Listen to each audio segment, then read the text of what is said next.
All right, welcome. We're going to continue our discussions with cost centers on our budget process. Okay, First so up. there are a few people that have to move to other pieces, so we're going to start off, get some people in and out. Heidi, you're going to start for us with teaching and learning. We have an open chair right here. Please come on up. So tab 28.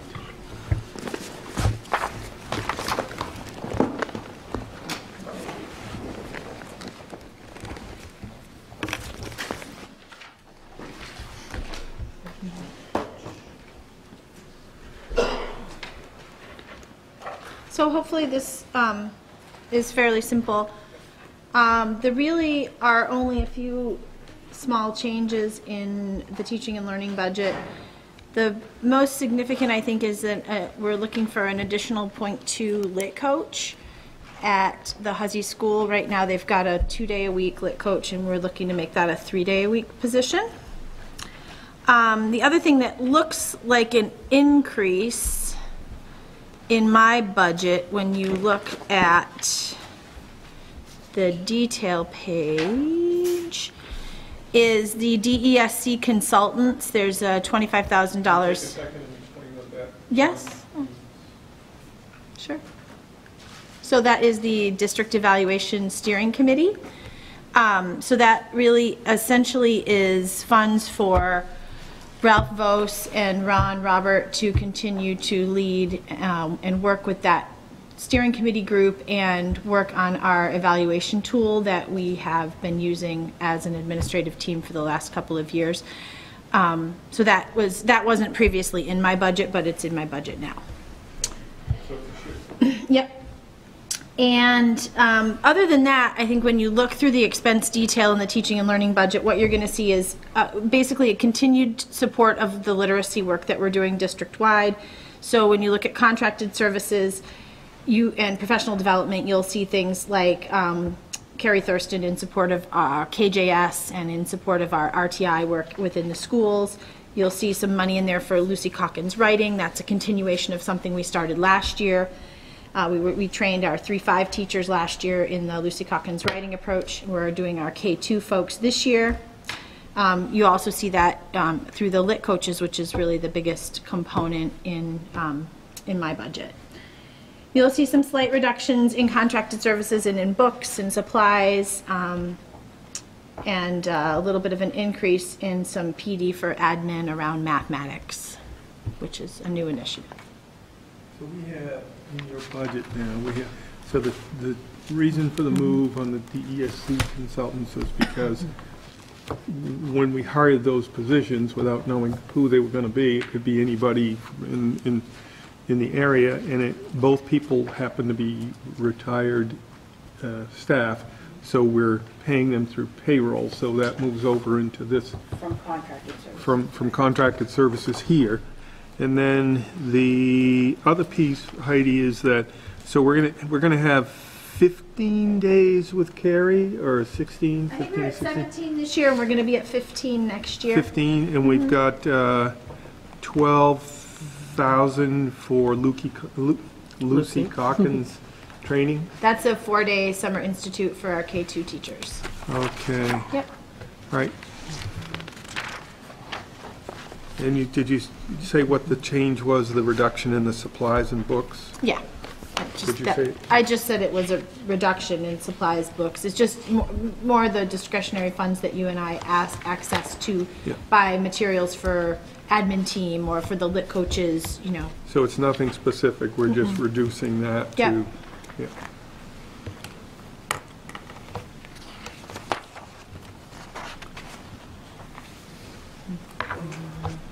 Lynn, any questions?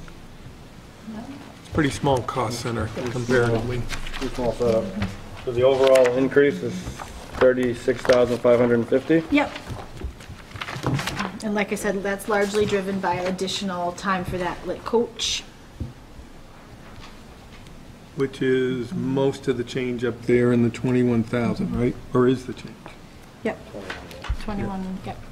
So you figure there's 15,000 other difference in your cost center. Well, a lot of that's going to be associated again because you got the benefits that also go with that. Well, So it's benefits, that right. impacts that more than 21,000. And it's, again, it's having that 25,000 for the DESC in there, which wasn't in there previously. And you'll actually see a decrease in the stipends line, which kind of offsets that, but not entirely. So most of your changes are offsets because we've shifted things into your cost center, but they've come out of others. Yep. We used to have a miscellaneous category where we just had like kind of a mishmash, and I'm trying as much as I can to make administrators make it make sense and have somebody kind of report out on it. Any other questions? All right. All right, That thank you. was easy. That was Heidi, we appreciate it. and I know May you the rest have, of them be as easy. I know you have another meeting to go to I tonight, do. so that'd be great. Let's see, I think, don't anybody move, we're cut right now. Okay. So I think we're going to be going, let me just double check on this. I think we're going to be going to Noble High School next because they're also on a tight time frame tonight. And are other people okay with that? Was there anybody else that spoke to me about that specifically? Okay, Noble High School, there's a couple of seats up here, gentlemen, if you'd like to come up. Aaron, would you like to come up and join us here? According to Joe, he would. Okay, so Noble High School is tabs 20 through 28. No, it's Noble High School 17.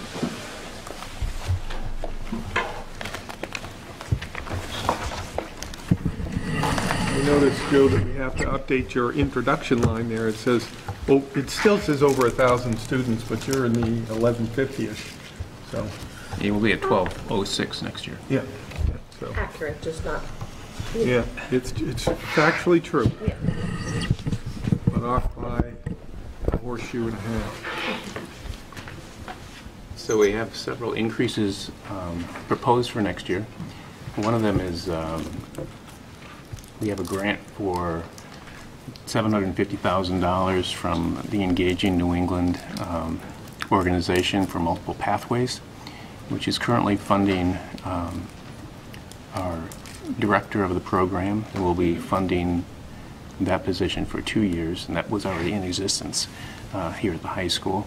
And next year we are obligated to fund 2 more positions. One is a social worker, although it's listed as a guidance counselor here, and ed tech, who is currently working in the program.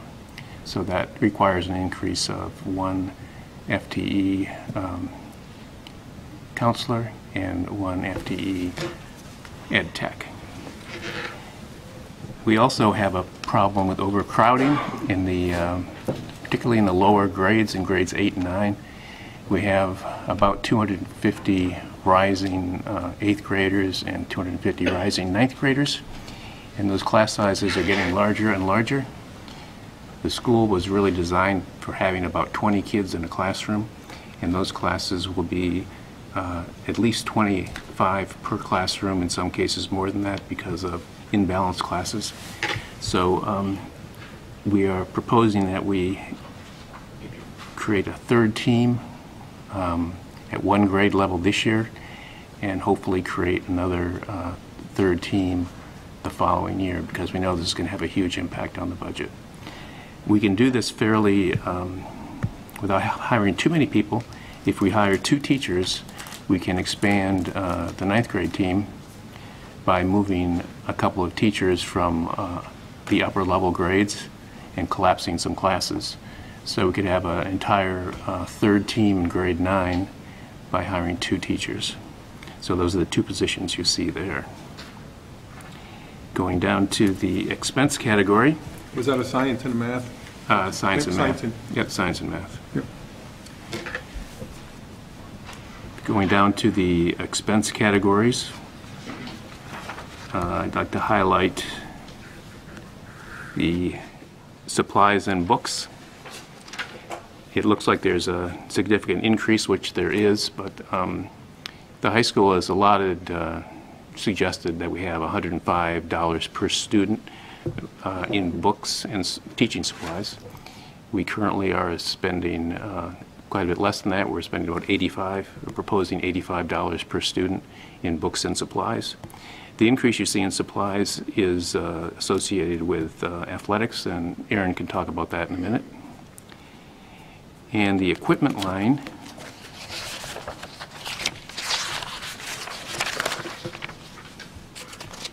is, a big part of that is requesting 2 additional stationary exercise machines.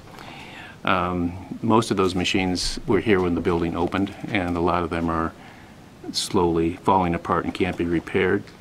That's just sort of routine replacement. We know that that may or may not continue in the budget, but that's something I think that at some point we'll have to replace those machines. We also have $2,500 in for microscopes, $2,600 for shop equipment, and I'd like to order an additional 100 desks and chairs for the increased population.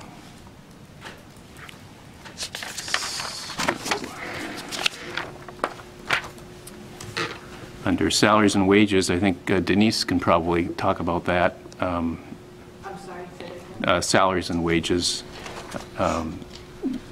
that category.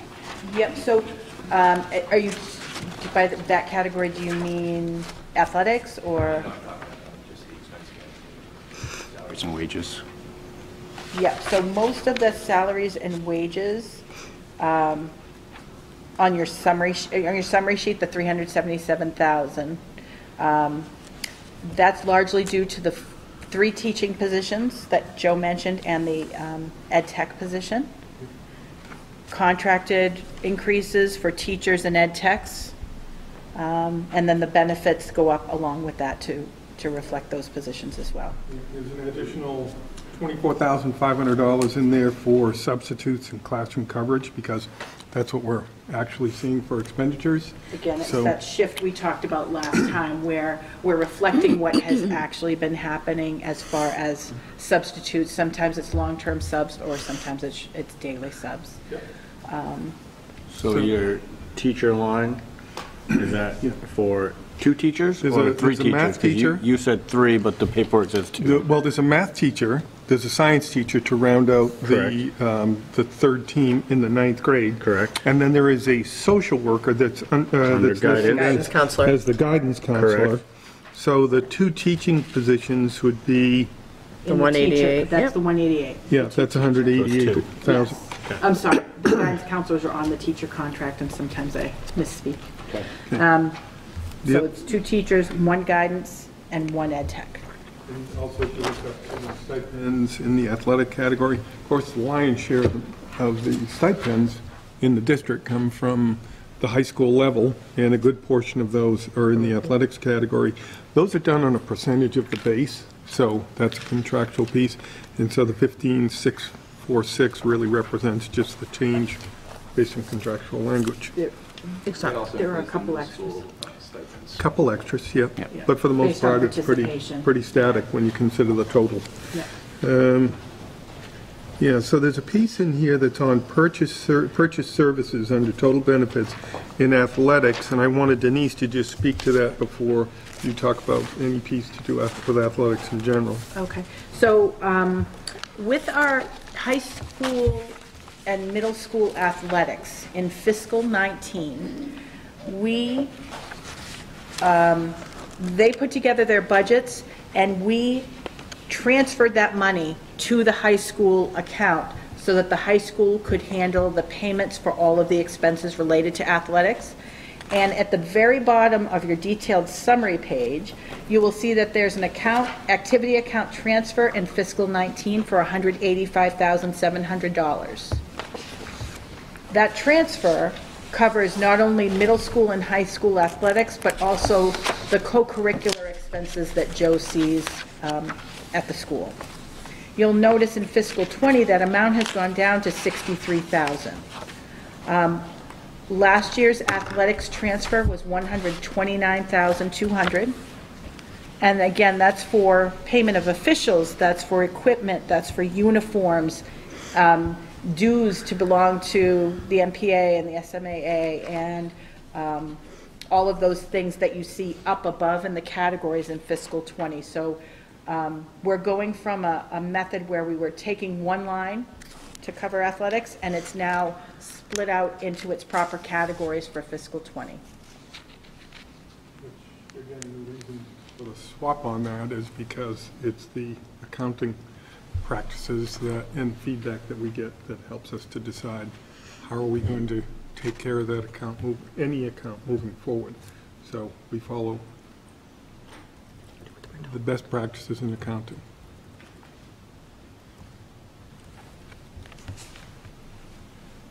Mr. A, Mr. W. In presenting the budget numbers, By the way, this is Aaron Watson, Director. Thank you. hopefully We all you've all met me, but anyway, I think I've seen most of you or met most of you at some point, so thank you for My pleasure. doing that. All right. There are slight, I've broken down my budget into very detailed things, so Are you on the athletics tab itself right now? I'm not sure I am. I shared most recently that athletics document with you. Yep. There's again, just to make clear to everyone, this athletics summary that you have in your binders is not a separate category. So you don't take this on top of what's in the Noble High School budget. This is breaking out athletics from the Noble High School budget to try to summarize it and compare apples to apples for you. So it's an attempt to be. There's a nice little note. This is not Not a a separate separate budget budget. cost center. So within. So I trust that you've handled the salaries and the wages portion of that. That's nothing that unless you need me to discuss that, that's your area of strength and not mine. I would be down into purchased contract services. As you can see, it's split up from fiscal 19 to fiscal 20. There are slight increases across the board due to such things, officials in game coverage. For example, on line number 29, last year we spent $42,000 on that. I'm asking for $46,000 this year.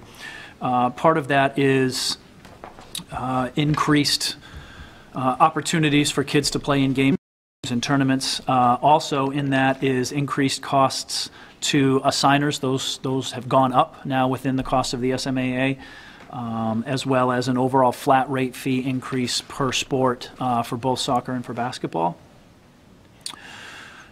So that's the large chunk of that. There are very small increases, such as a $400 increase in professional development opportunities for coaches, and that's part of the retention program, offering professional development to teachers to retain them. Same thing with coaches. We want to offer those opportunities for coaches to have some professional development as well. I think one of the things that people will probably be interested in when looking at changes and significant changes in numbers would be under equipment. There's miscellaneous sports equipment reconditioning at Noble High School. Yes. Was at $21,500 to $35,000, and then the miscellaneous sports equipment is at $15,000. So But it's going down. but it's wiped out. So can you address either one? Well, of I those? can not address the 15,000 one. I think it may be just a reallocation, but I can definitely speak to the miscellaneous sports equipment for reconditioning the high school. We had a massive purchase last year of football uniforms, new football helmets, new football pads, and in order to get those reconditioned and properly, that's a heavily increased cost. I think we went from 40-something helmets to about 75 or 80 helmets, new shoulder pads, new equipment, all of those costs for annual. If those helmets are used every year, you need to go out and service them every year. So there's an increased cost there. A major jump in that, you're not privy to the breakdown that I submitted to Joe, but we would like to do some things around campus, such as put up restraining nets behind the end lines of some of our fields so that we don't lose soccer balls and lacrosse balls. Like over next to transportation? Correct. Bus Garage and Beach Ridge both. The names of those two fields are just practice fields for our high school teams. Yeah. Stacy Bradburn retired, so nobody's collecting. We all don't the, have a lacrosse Hannaford bag of 10 balls every morning coming Yes, into us. yes. So the idea behind that is to put those restraining nets up there, not only to allow kids to not have to chase a ball out of bounds or off an end line every time, but to save some of the costs on that equipment. The initial setup costs and costs for those are pretty high, but once those are up, we feel that adds a good element to our athletic fields. It allows our kids to practice without having to spend 5 minutes traipsing through the woods and dodging ticks and water puddles to retrieve balls. Ticks? Indeed. Yes. Yes, we do have those. So the gate fee, or the miscellaneous sports equipment, that 15,000 that was zeroed out, that's money that in 18-19, the current budget, that's done through gate fees, but now that has moved. To offset last year's budget, Yeah. we are using we used some of their gate fee money to reduce their budget. This year it is coming back up into just the equipment line in the district budget. So that you'll see 36,500 was the Noble High School equipment cost last year. This coming year it will be 35,415. Yeah. Which is right on par. It's a small decrease even. Mm-hmm. And then if you were looking just a little bit lower, dues and fees, we anticipate, again, those league assigners, the costs of sports, renting out the facilities at the USM Gorham campus for our indoor track program is a significant expense. Those costs go up every single year. So the built-in increase there of there's $100, there's $300, there's $1,000 are all in tune with the costs of reserving facilities for our kids to participate in going up. MPA fees and entrance for tournament fees. I think that pretty much rounds it out.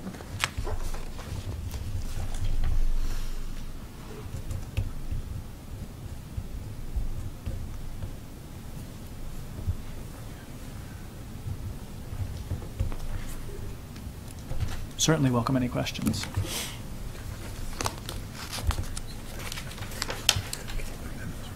Do you have any questions for athletics? No. For the high school? Well, but then I was going to go to the high school next because I need to go to the high school next. We'll go for the high school. Just one minor one. I'm just wondering, the additional ed tech, where will that be used? That is, What the level tech is ed at multiple tech? pathways. Multiple pathways. So the program already has that in place. That person is working in that program. The $750,000 grant that we got from the Barr family I always have to clarify which Barr. The Barr family out of Massachusetts over the 3-year time span. So some of the money they upfronted, and some of the money comes over the next 2 years, 1920 and 2021. But also in that agreement is you start to pick up some of the costs yourself. And so the cost for next year that we knew was already in that grant was the social worker, and where it says guidance counselor, but the guidance counselor, but it's social worker, and the ed tech. So they're not new people to us, they're people that we hired this year to begin in the multiple pathways. But now the costs belong to the district instead of the grant. Thank you. I do have one question for athletics side. Did we receive a grant this past year from the Gronkowski Foundation to update our workout equipment? What did that? We spent money out of our, I think it was the 410 Noble Fund in order to do that. There were some matching funds, but I wouldn't call it a grant. They would say if you spend X dollars, then we will offset the cost of that by, so it wasn't a grant per se, it wasn't anything we applied for. It was really a deal with the vendor, the business, that they said that if you spend X dollars, we will donate X dollars. Okay. Yeah, that happens They with. also gave us a few things for Athloff. Got a helmet and Yeah. a jersey. Yep. So Yeah. did that update any of our workout equipment? Absolutely. If you haven't had an opportunity to go down to our weight room, the fitness facility, if you will, I know Adult Ed uses it. It is a markedly different facility now. There's some turf to do some training in there, and it's all updated and upgraded equipment. So we still have more equipment that needs to be upgraded? There's a little bit, on an annual basis, we'll need to replace bars, dumbbells, weights, miscellaneous pads that go underneath machines from time to time. In general, we're in a good place. There still is one more piece of equipment that needs to come in, but that's already been purchased and paid for. So what's the $62,000 Is that for purchase, you said something about that was for equipment replacements. That again is coming, Where is that? if you look at the athletics budget, you will see that's where the 62, it was, again, it's down below. I think what I will do to help this conversation, I'm going to take the money that was designated for athletics. Remember, it was that lump sum down at the bottom of 129,200, and it comes up, and it covered all of those things that were there. So in last year's budget, it was one lump sum down at the very bottom. This coming year for fiscal '20, I've broken it down to the different budget categories. So I think that if, in the second draft of this document, what I will do is I will take, to be able to better compare apples and apples, I will take it out of that one lump sum and push it up through so that you can see the actual increase. The summary for athletics is really going to help you if you're trying to compare what was in last year's budget to this year's budget. Travis, are you talking right here, this purchase services So athletics? it looks like there's no 62. budget last year and that it's an increase of 62.5. But really, all of the money for athletics, we had 129,200 that was budgeted last year for athletics. And so that covers not only it covers all of those things for athletics that you see. Not just the 62.5, up above that, the 2,300 for professional development for athletics, the 1,000 for, the 2,500 for travel for professional development. All of those things that have zero really were a lump sum somewhere else in that bottom line. So there's supplies and uniforms, athletics on the second page of the backup document. There's athletic dues, fees, and memberships. Those two are about $45,000. Those were not in previously, now they're in. So those are examples of things that have moved over. And the athletics summary that you have in the tab 2 is really an attempt to show you where the increases are just for athletics. It's a in more this budget. detailed report. It's more detailed, and it's again, it's taking apples and apples in the same categories, so you can see those variances. So if I'm in tab 17 and I look at supplies and uniforms, other athletic and athletic dues and fees, they were blanks in this current year, 18-19, and now those funds can be seen in Mr. Finley's budget. So it's not about this is additional money that we're putting towards that. It's about that these costs are transferred into his cost center. Well, it was always in his cost center, but Yeah. it was down in activity account transfer. If you look at the activity account transfer, again, which is at the end of that. Yeah, it was 185. It was 185, And and now it it's has gone down to 63. 63, which is a reduction of 122,000. correct? So, And these three numbers right here represent almost 100,000 of that. 30, 32, 40, 50, 62, 72. Well, about 75,000 of it is just in those three lines I mentioned. Plus the purchase services of 62, and there's your $122,000. and again, it was 129, there was a slight increase in co-curricular that Joe needed for his category there this year, because they have not raised that amount requested in many, many years. But the 129 was last year's budget. You were talking about, I thought it was that line item, maybe it was a different one about replacing, you had broken down somewhere about replacing workout equipment. I'm just trying to figure out our cost driver stuff, so that I have, later on, when you hit me up and I'm hit my wall, I have my notes this time. Yes, there was $10,000 in there for Updated. replacing stationary exercise equipment. Okay. Right. And that was under the purchase of service one, or That's was under that somewhere else? It's under equipment. That was straight under equipment. Okay. So under equipment, there's 17,608, and that's where the upgrade to that equipment is, plus the workshop sanders and hand tools. And there was one more thing. You also said something about how we were trying to raise up our cost per student price to be more of a From 85 unified. to 105. Yeah, Dropped it down from 105 to 85. so it was 105 and you dropped it down to Well, 85? we're allotted 105 per student Yeah. at the high school level by the district. That's just a number we work with, but we're only budgeting for $85 per student. Okay. So it's much less than that number. Okay. Because yesterday, Good job. Monday, we were trying to increase our cost per student in the elementary levels. Yeah, In the and some arts. specifically art. From like- elementary levels to make them more Seriously, from like comparable. $1.50 per student Yeah. to $6 or something, I forget specifically what it was. Am I close?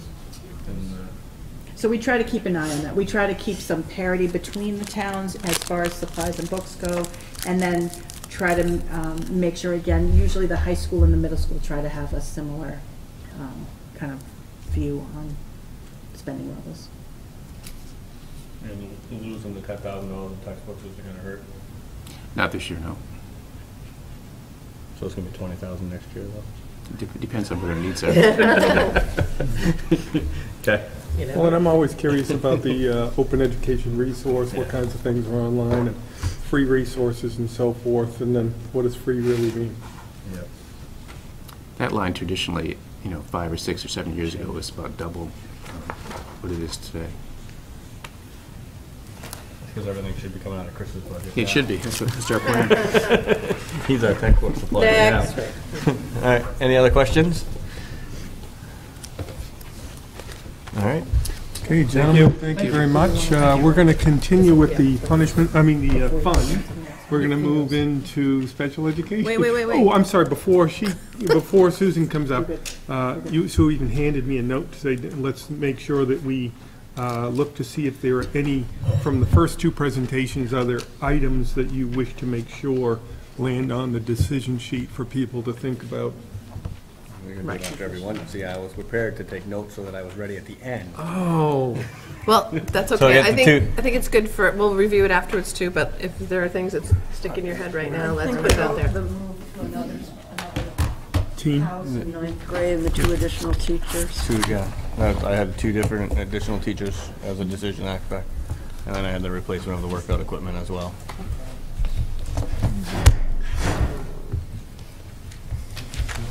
How about teaching and learning? Was there anything in Heidi's budget Nothing that jumped that out at jumped me. at you? It's a $695,000 budget, I Yeah, think, which is not And of one course of the it- biggest cost centers we have. Doesn't mean we can't revisit it too. So. So just so that I can keep it unified, the high school overall increase is 584,250. Now, And what you would see is that that's almost entirely through, well, a good deal. Yes, most of it's increase with staff. Yeah, yeah. 60% of it is regular instruction through staffing, and then also in support, yeah, so about 70% of it comes under those two categories. 2 of those 4 positions that he's increasing are One is- positions that we already have, and they're coming off of the grant. Yes, Yes. So they're not really an addition, we're just no longer receiving money from the grant for those 2 yeah, positions. and if you don't follow your agreements with the grant, you don't, You don't get any more, or you pay Exactly. penalties and. yeah. And they Yeah. also are trying to, the way they award that 750,000 isn't equally over 3 years. It's 350, 250, 150. They're trying to get you to absorb costs kind of slowly over time. Are we all done with that grant come? No, One through more. 2021. This is the first year of it, so we've got the Fiscal next 2 19 is the school first years. year. Welcome. Hi, Susan, how are you tonight? I'm well, thanks. All right. I know we're here to talk about numbers, but I'm going to take a minute just to talk about a couple of things that I'm particularly proud of, and I think that those things have really saved us an enormous amount of money. One of them I know you've been hearing about for years, Mary Hurd Academy. We continue to have about 30 students there, and I think it's pretty fair to say that the vast majority of those students would be placed out of district if we didn't have Mary Hurd. We have 4 students. I think we have 4 students. It's varied between 4 and 6 students this year from other districts who are tuitioning their students into Mary Hurd Academy. So it's also a bit of a revenue source for us. And I know money is very important, but what that tells me is that other districts are recognizing the value of the program we have and how effective it really is for students, because ultimately that's why we're all here, to make sure that all of our kids receive an education. The other area that I'm particularly pleased with is our programming for students with autism. We currently have 55 or 60 students who are in specialized programs within our district who have the identification of autism. And certainly, you know, I don't have a specific number of those who may be placed out of district if we didn't have that programming. But I'm fairly certain a handful of those kids would not be able to be educated here if we hadn't created such amazing programming. We've had parents hire BCBAs to come in and look at our programs because parents are considering asking for out-of-district placements. And both of those, one of them who is a world-renowned BCBA who teaches at Simmons College, Which is a behavior analyst, board-certified behavior analyst. Both of those BCBAs, though, have said, you don't need me here. These people know what they're doing. So I'm very, very pleased with that. And then the last little bragging note, we've invested a fair amount of money, most of it from our local entitlement grants, but it's still our money, into teaching specialized reading instruction for our learning disabled population. So the children who receive specialized reading instruction have never before grown 1 year in a year's time, because in order to need those services, you need to be well behind grade level. And of the students we serviced in those programs, 77% of them grew at least 1 year in a year's time. 58% of them grew more than 1 year in a year's time over this past year. So I think it's important that people know that the money that we're spending, and special education is expensive, but it really is paying off. We're making a difference for a lot of children. So that's just important, I think, for all of you to know. Where was that data from? Was that Amanda Logan's? Yeah. District-wide, District. K-12. So we have specialized reading instruction now at all levels Oh, I think through the the high first school. data set that I saw was probably Amanda's. I think the one that you saw for Amanda's was 99% of her Okay, students. that was it. Yeah, she's a superstar for sure. So can I brag a little too, since we brought up the MHA piece? One of our first, one of our kiddos that's going to be graduating, he was the very first in the program, is hired by MSAD 60 as a custodian part-time right now. Works and he's for doing a us. great job. He'll graduate in the summer and potentially, in June, and potentially will be able to become full-time, depending on if we can keep him going the way he needs to go. He's been doing a great job. Yep. And the other part, in terms of expenses, MHA has a particular tuition rate for those out-of-district children. It's set, there's a formula by the state that's been set, and as we're looking forward to the coming year, we've been able to reanalyze the rate, and we're able to raise it up. So it's going to be like a little bit more per student that's coming in, and our goal is to be able to bring in 6 kids. So that will increase the revenue quite a bit. It was in the 24-ish. It was 24.5 and now it's 29. 29, Yeah, so it's quite a bit difference. 29,000. And we're still the best deal around for We are the any best deal of our, any of around, our for sure. folks that are tuitioning in, Yeah, because so our rate is set for us, but if you're a private, you can do anything you want. yeah. Well, no, their rate is set just at a different, where theirs is set as a private school, we have to calculate ours based on what it would be for tuition for a regular education student, and then add the cost of the special education on top of that. So is there a way for us to, and you might already have this answer, or maybe even bring it forward on tomorrow night, to get like a breakdown on what it would cost us for these students to go outside versus what it's saving us to have them in here? Just We Yeah. can do so, that. Yeah. just so the public can kind of hear Yeah, and there's a what simple. Mary Hurd is really doing for us? There's a simple comparison. Now, there are some students who, they're not behaviorally identified, they're medically identified, and some of their needs completely outstrip any service any school can provide.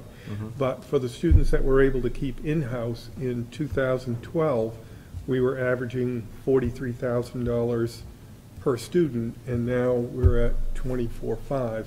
for the students who are within our district, and we've reduced from 28 students who are out of district to 7? I'm anticipating 7 next year. Yeah. We can get some specifics too, because some of the programming, it varies on where we would think It would be their varies, best, you know, But the best fit. places, you know, Just a ballpark, we yeah, have right. had a student or two who hasn't been able to be successful at Mary Hart, and their placements generally cost around $80,000 a year. So, yeah, but we can bring that forward, for sure. Thank you. So now the dollars and cents, and it gets a little bit confusing, because as you recall, we receive what we call our local entitlement grant. And basically, all of our out-of-district placements are in our local entitlement grant, as well as all of our instructional supplies. Also, we have some professional development in our local entitlement grant, and consultative services for within our district. So we've been able to, because our out-of-district numbers are lower, we've been able to move some other things into local entitlement. So I sometimes feel like it's a shell game, so I'll try to explain it as best I can. So in our local budget right now, if you look at that budget sheet, we currently have 1.1, FY19 was 1.9, and we're proposing just 1. That 1.1, Sue's part of, 1/10 of Sue had still been at administrator and special ed. She's not as involved in the administration piece of Mary Hart anymore, so that's come out. So we are actually going to have we are requesting one additional administrator. So the special ed director, my salary and benefits, as well as the assistant director's salary and benefits, are going to be in local entitlement. This year, mine is in local entitlement. We're going to add the assistants into local entitlement, and then we are requesting a teaching principal position for Mary Hart Academy, which would be an administrative position. Was that clear or confusing? Where's that Okay. show that here? So and that's why it's a little confusing, because I it don't doesn't see it really, here. it doesn't really show it, because this doesn't include the local entitlement budget. This is only the local budget. Right, so if you look at FY19 and it says administrators 1.1, Yeah. FY20 is, so that actually consisted of, that .1 was me, Right. and the 1 was Laura. One was Laura. Who's our My salary assistant was in director. Local entitlement. Yeah, so we moved her over, and the 1 is actually a teaching principal for MHA. So it doesn't like reflect it because of that local Because entitlement of piece, that that grant piece. piece. So So we're trying to save money. we're trying to save local funds by putting some salaries into local entitlement. Clear? Yeah, I know. And that's Trust me, I go federally back from funded. page to page, and That's So federally we're, funded. so we're adding one position and moving another out to other funding, so the net will be is zero. and that is 0. It doesn't, so it doesn't. Right. So when I'm looking at the detail by expense category, tab 24, where it says the director, assistant director was 106, that was in the local budget, in MSAD 60 funds. The reason that that's zeroed out now is because that 106 has moved over Yes. to the local Yeah. entitlement. And I have a spreadsheet that I keep that shows where people are being paid from that I'm happy to share. From my mind, it helps. Otherwise, I feel like I've lost people. I'm not sure where they are. Okay. IEP coordinators, we currently have 2 in the district. One of those people works in all of the elementary schools. One works here at the high school. I'm looking to add a half-time IEP coordinator for the middle school. That's the only building at this point that doesn't have the advantage of that. And that is important. That position is important because our school psychologists had been picking up a lot of those responsibilities. And by hiring the IEP coordinators, it frees the school psychologists up to do the higher level work that they should be doing. And much of that is working with case managers and regular education teachers on behavior. And I know you've heard over and over again that we continue to struggle with behavioral issues at all of our buildings. Susan, what's the odds of being able to hire a half-time person? I think we'll be able to do it. It may not be a hire, it may be some shifting Oh, okay. in positions. Because even the full-time positions in special ed are. Right, so we usually have, conduct- we have a couple of positions that are half regular ed and half special ed, so I think we should be able to figure that out. Okay, great. We are requesting 1/2 an additional teacher, which in some ways becomes that other half of the IEP coordinator. That is also for the middle school. And that will be working with our children who have behavioral difficulties, emotional disturbances. Number of ed techs, we're looking to remain the same at 77. Social workers, this is another one that feels. We talked about the other day.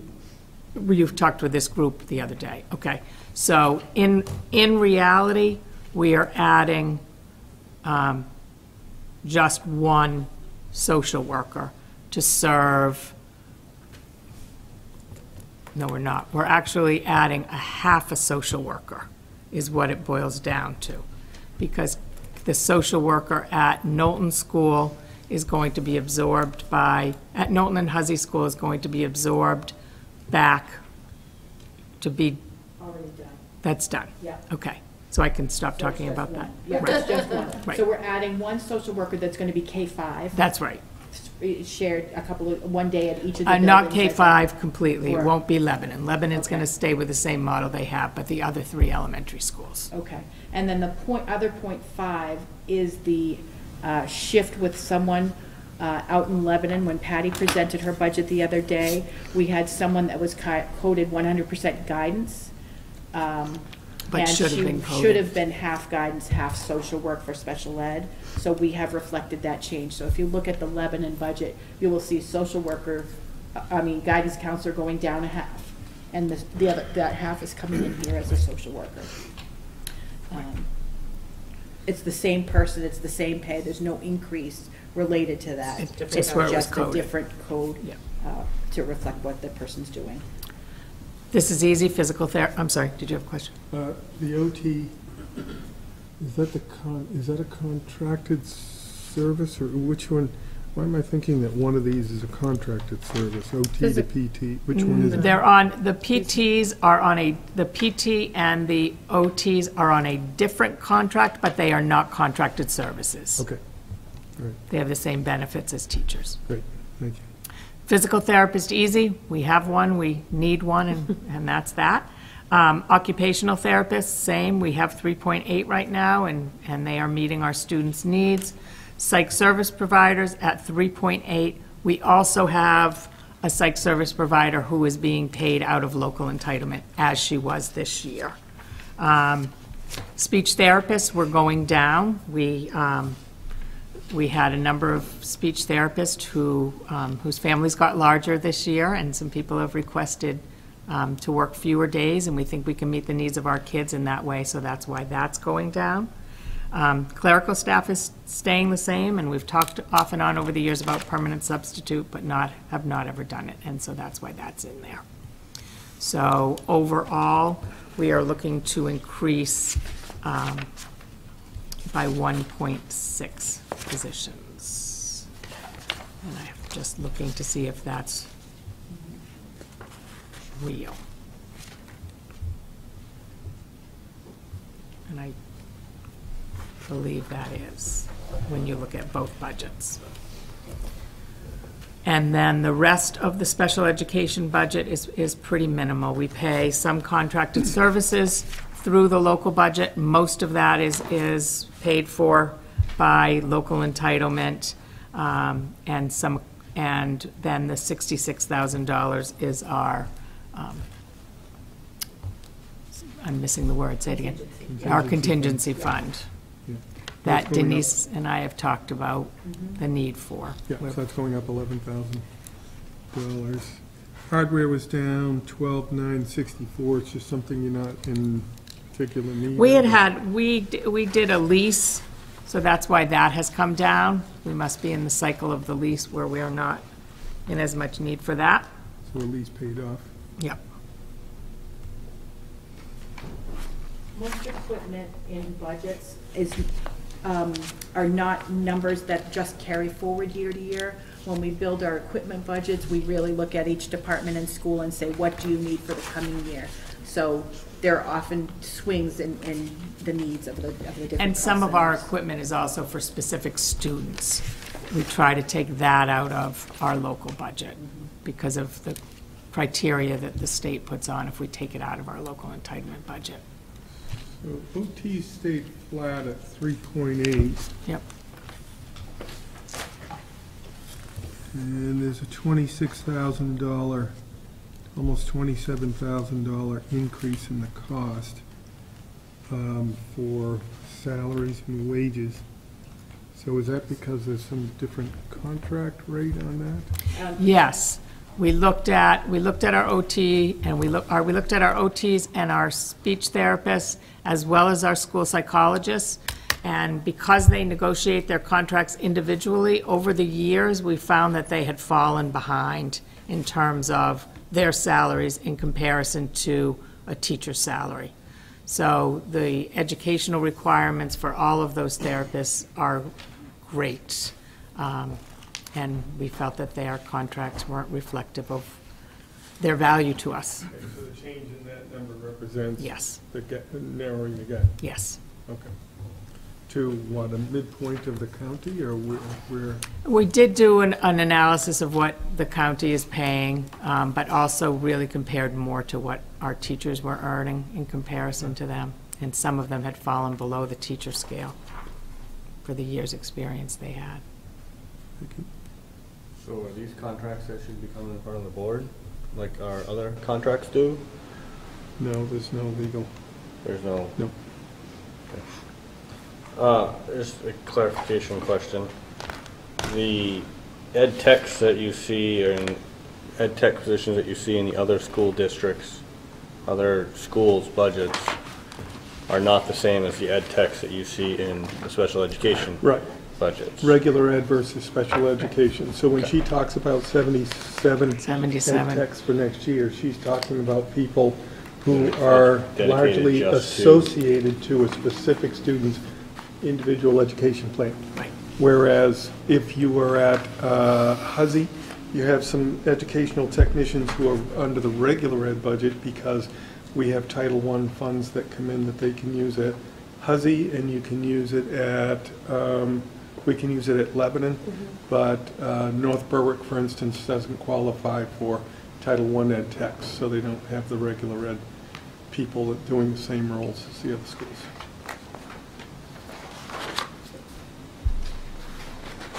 They actually do, but we just pay for them We, locally. yes, Yeah, we they're pay not for them, Title I. right, it's not through Title I funds. Right. Thank you. And that number of ed techs has stayed pretty constant over the past couple of years. Our students have become needier. They really have, in terms of the level of disability and the needs that for more personal care and more personal attention. And I shared the numbers that Susan passed on about child development services. You may remember that 3 years ago, we had a personal high of 18 students in with CDS. Are they still called IFSPs? Are they back? Have they changed to IEPs? They're IEPs now, yeah. IEPs, and then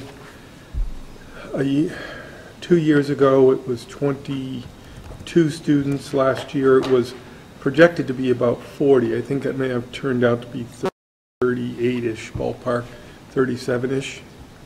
And then for next year, we're anticipating 24. About 27 or so. 27. 1, 2, 3, 4, 5, 6, 7, 8 of those with high needs, but we are able to absorb them into the programming that we developed last year, that additional program. Okay. And that's a bit of a moving target, because obviously some parents don't get hooked up with CDS early enough. What we do have this year is a case manager from CDS who seems to be more skilled in her field. So hopefully we'll be a little closer this year. So what that means for, that I think about in 2021, another year out, is that if these rates of the particular high-need students continues at that pace, we'll need to be considering additional programming in two budgets out instead of one budget out, because those cap at 15 students, or is it 11? 11 for the elementary level. Yeah. And we, in some ways, we have done that already at the middle school level by adding that behavioral program. In the past, we've put kids with more significant cognitive life skills needs in with kids who have behavioral needs, because that gives them the self-contained programming. We have enough numbers next year of students with cognitive impairments and kids with behavioral impairments to divide them and have two programs, which programmatically is much better for the students. So we're starting to see the rise as the grades get older. And we're also rearranging some things at the high school, not adding staff, but having another more contained program at the high school level. Can you explain the $23,000 for tuition reimbursement increase? I can explain that. Thanks. Sure. Again, that is reflective of the usage in fiscal 18. We talked about how I just am reflecting where the usage is. So she has more staff accessing those tuition credits than in the prior year. So we're trying to, again, make that kind of correlate. And the director, assistant director position is now being covered under, Local entitlement, federal grants. so federal grants, it's not being. Strange by title, taxpayer. right? Yeah. Local entitlement. That's what Doesn't you guys sound kept pretty saying, local. local entitlement, and it was like, I'm so confused. yeah, but- federal grant. So it's the It's a federal grant, it's federal like grant. Title I or That's whatever. just their name. It's exactly what it is. Here's It's our a federal support from the federal government to your local, here's how much you're entitled to locally. What's in the name? It does make it really confusing. How about federal funds? Just call it fed funds. That would be awesome. Lynn, you have any other questions? The 1.5 additional social workers, is that because of the increase in extreme special needs, or is that behavioral, or some of each? Some of each. Some of each. And it's not actually 1.5, it's really just an addition of one Okay. and rearranging of another. And that's a position, honestly, that came out a couple of years ago. We thought we would be able to manage. We had somebody leave the district. We thought we would be able to manage without them, and it's proven that we're not able to. Okay. That's it for me. All right. So your overall increase is $225,098? That's what I see. Okay. Anything that you'd like to put on the budget decision sheet to be asking about? The Mary Hurd administrator, Okay. the halftime IEP coordinator, halftime social worker. Halftime IEP coordinators at the middle school. Halftime social worker, Not a She half-time, wants a full-time social a worker. full-time social worker. full-time. Because the half-time is actually already here. Just in the, spot. right. Paid differently. Full-time social worker. Okay. And that full-time social worker is the one that's shared at most of the elementary Yes. schools, but not at... Not in Lebanon. Lebanon, okay. And the raises for the OT, PT. So.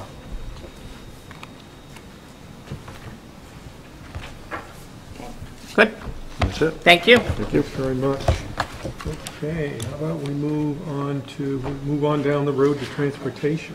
Mr. Moore, did you have any questions?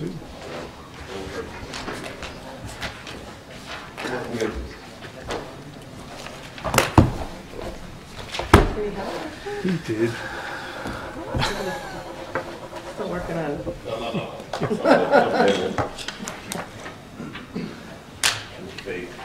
Okay, transportation, I'm gonna bet you're one of the lower tabs in here. Look at that. So, Brenda Cravens, you've probably met several times. Brenda's the director over in transportation, and Jeremiah, or Maya Sear, is the new, I hope Tim's watching this. new and improved Tim to do the, He's in Florida, so he's probably not oh, watching. that's right, that's right. Yeah, so is the shop foreman.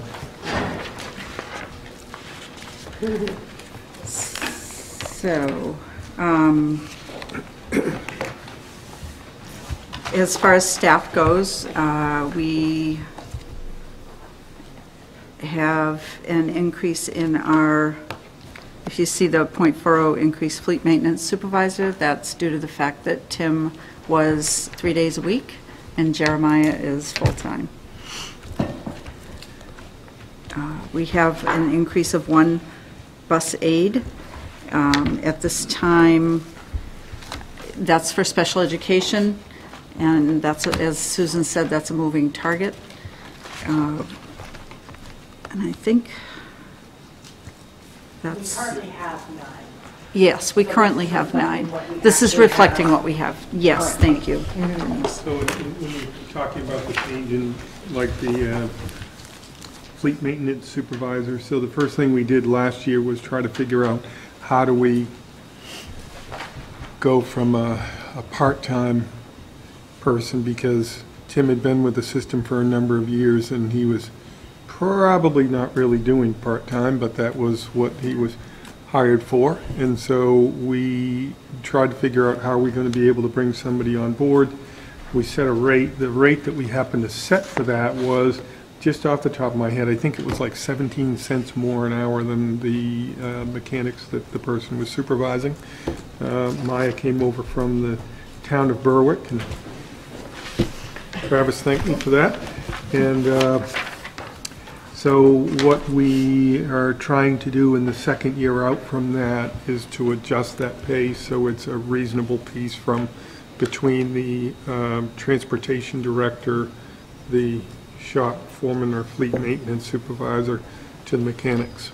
Fair enough? Is that what you understand from that? Yes, just basically work in progress. Yep. Okay. Thank you. So I'm going on to the detail expense, and I'll just hit on some of these clerical staff. We currently have a school year only clerk who is retiring, and given the fact that I always have to have some bus driver or some other person sitting at that desk all summer, it would be prudent to have a full-time secretary in our building, somebody that can, do more than what we've been getting and more than what we get out of a bus driver or, that type of person, somebody that's going to be able to do the actual job rather than just answer the phone. Well, you need in the somebody who summer. can run your software and do Absolutely. your data entry and so Yep. forth. Software is huge. And I would also Every say- kid in the system who's coming in to try to figure out get your bus routes going. I think. Yeah. I just want to say, we're also really it's a very active department in the summer. Previously where it might have been a couple of bus runs here and there, we have a lot of bus routes and a lot of kids we're transporting every summer now, and it's no longer a school year department. It really is a year-round department. We've got the summer school that continues to occur at the secondary level, but then in the elementary levels, we've added in the kindergarten Jumpstart, the kindergarten Jumpstart Plus, and those are not like just one program at Huzzy, for instance. It's 2 at your school or 3 at your school? 2 at your school. 3 total. 2 KJS, 1 KJS Plus, and then North Berwick has 1 and 1, and Lebanon, I think, has 2 and 1 or something like that. So we have a lot of kids in our schools for 6 weeks in the summer, plus the special education students that we normally serve. So if you're looking at increasing clerical staff for year-round coverage, why is not reflected as an increase? One of the other things we had in there in previous years is we budgeted some money for that summer help, clerical help. So currently we have a staff member who's working 2 days a week for the transportation department, and that cost was budgeted as well. So that goes away, that extra, I believe it was $15,000 approximately. I believe so. So the increase to transition from the school year clerk plus this summer help to a year-round person is only that amount. What's the .4? Where, the .4 was actually for the fleet maintenance supervisor. That's for, No. It's Okay. under. Clerical staff Hold on. is, instead of 1, it's 1.4. And you're looking for I think 1 that's the for a year. supervisor, fleet maintenance So the- supervisor. No, I see where you're. oh, Where I are see you what you're looking? saying. I'm looking at clerical Clerical. staff. So I Yes. see what you're We're saying. looking at having 1 full-time, I but think, we're already listed at 1.4. So what I need to do is I need to update that to go back to the 1. Okay.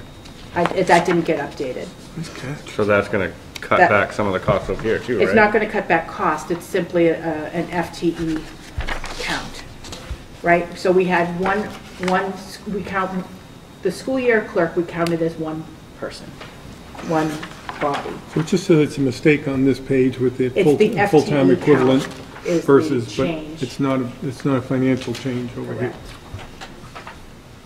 So we have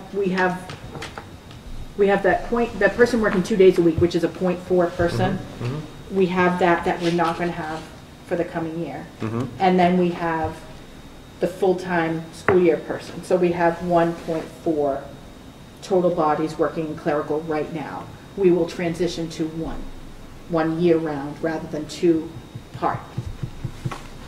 that make up that role. Okay. So the FTEs I will update on that next draft. I don't see how that doesn't affect the budget, Because the- salaries and all that stuff though. Well, We're taking a .4 position away, we should be taking a .4 position in salaries as well too. but So the, this isn't to me, this isn't like a spreadsheet that ties in. The clerical lady doesn't work in the summer now, the other girl does. right, right. so we're going from a school year person who is considered a full-time equivalent. When we have those, it's considered a 1. We don't take into part, like when we count bus drivers, we count them as a 1, even though they only work school year. Same with ed techs. We count them as 1 position. So we're going from 1 clerk position to 1 full-time secretary position, so that 1 doesn't change. What changes is we are eliminating the extra cost for that 2 days a week person. And because the other person because of the way that those numbers work, it's really not that much of an increase to go to that year-round position, because we had that almost anyway. Thank you.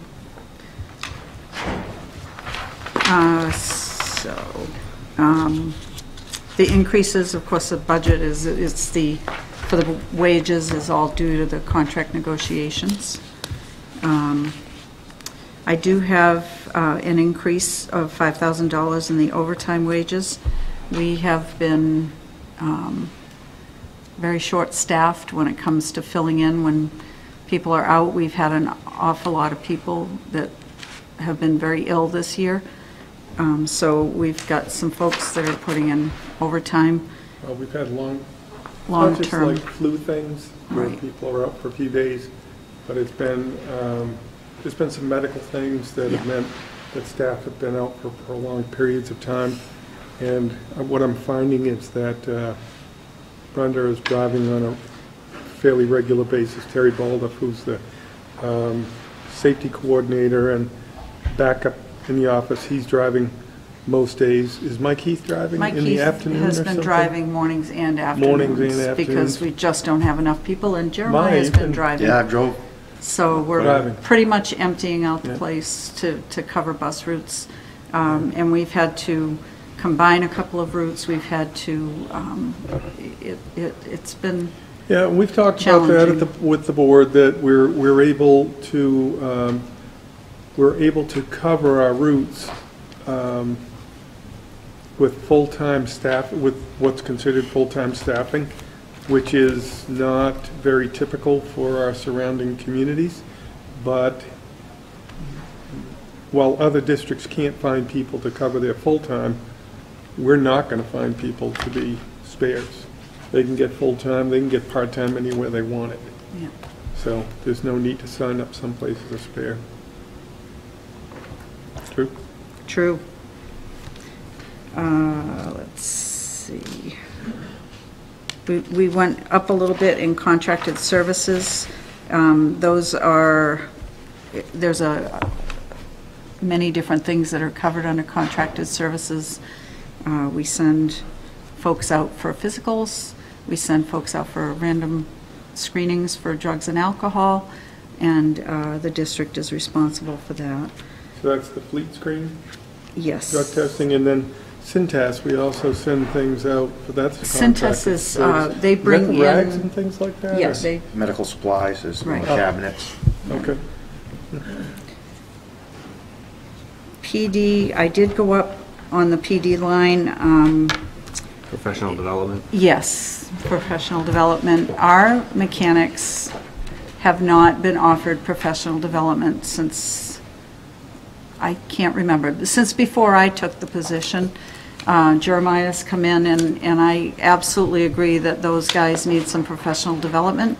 They need to be able to know how to do what's happening today, and diagnostic works.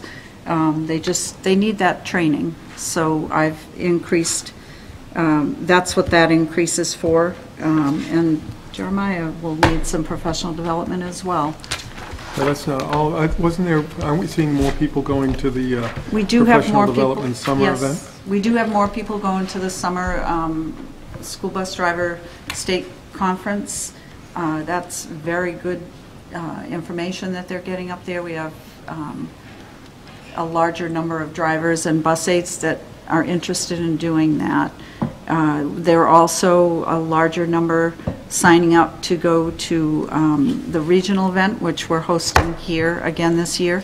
April 16th? April 16th, we expect probably 400 or more drivers and bus aides and transportation directors from all around the southern region of the state to come and attend our training that's being Do you have offered. a special badge for judges? We can make a badge for judges. Do you know any judges this year? We'd like to see some more judges. If you're around, it's a great event to see. You get to not only, I mean, for me, it's the amount of people that come that this program touches. We MAPT reached out just in the regional conferences last year over the state. We were able to impact over 900 drivers and give them consistent training throughout the state. So And somebody's unfamiliar with MAPT. MAPT is the main association for pupil transportation. And they provide training free of charge to school districts in Maine. So the only thing that we pay is for our folks to be there, the wage for them to be there for the regional conference. The state conference is a little different. We have to pay for lodging for one night and meals, although sometimes they will make their own meals and bring their own food, so that helps with that. Purchase bus repair, we've left that as it has been the last 2 years. We're hoping that we won't have to do a lot of that in-house. What is that? I'll let That's Jeremiah like you speak go to that. Next or That's something right, like do that? rust repair, you know, cross members are rotted, things like that, so. That's Stuff that you can't fix, but Right, stuff that we don't, after you get wouldn't or your couldn't do. I expect that, knowing what you did in Burke, I expect that down to like 25 next year.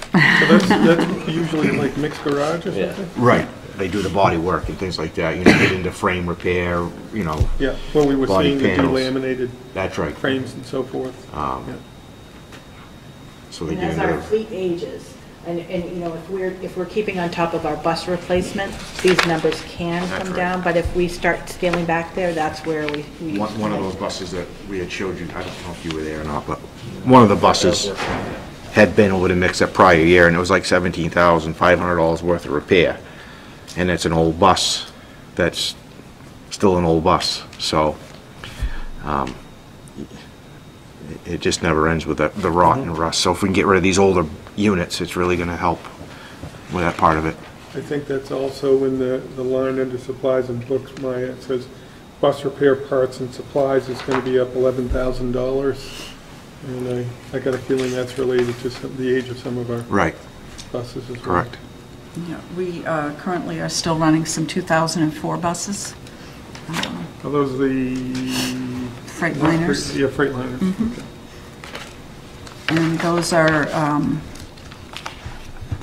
Jeremiah and the mechanics do a great job of keeping them looking good, but we really should try to stay on our replacement schedule, because we're almost, I'm going to go out on a limb and say that we are getting pretty close to being in crisis mode with Yeah, the we've fleet. been pretty light on the, over the last 3 years, been pretty light on the total replacement. Although it's only like, for a large bus, it's maybe an $18,000 impact on a lease purchase per year over so many years, something like that. And, am I close? 20 ballpark, yeah. 20 ballpark. So we're currently scheduled to do a 4 and 2. That's what I've put forward. We had hoped you had hoped I would put a 5 and 2 forward. I and had I hoped. agreed with that. But looking at it in the bigger picture, I put forward a 4 large and 2 small.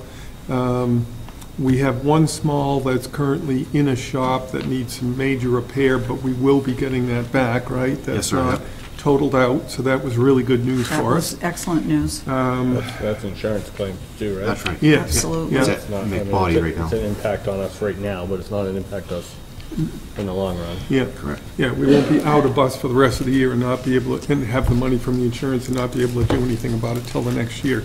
So with 4 and 2, did the state earmark those Freightliners? The state, Because we're all international after '05 or something like that. so the state is finally loosening up a little bit, and they have given us approval for 1 large bus and 1 sped, I believe. 2 small buses. So, and the smaller buses, I know we've gotten a few smaller buses over the last couple of years.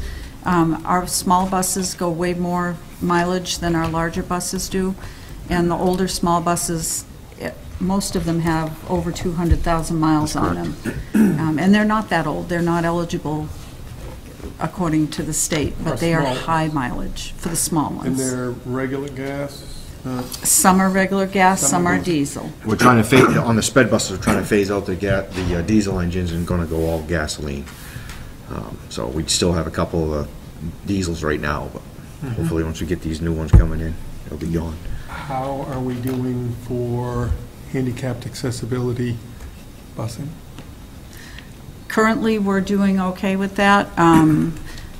I kind of took a bold step last year, and we ordered buses that were going to be flexible. So they come with seating, but they also come with a wheelchair lift, so that if we need a wheelchair bus, we don't have to wait and order one. We can just take seats out.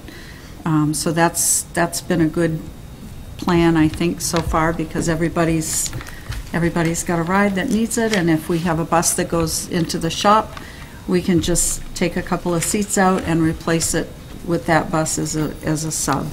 So that equipment's already on it? It's already on it.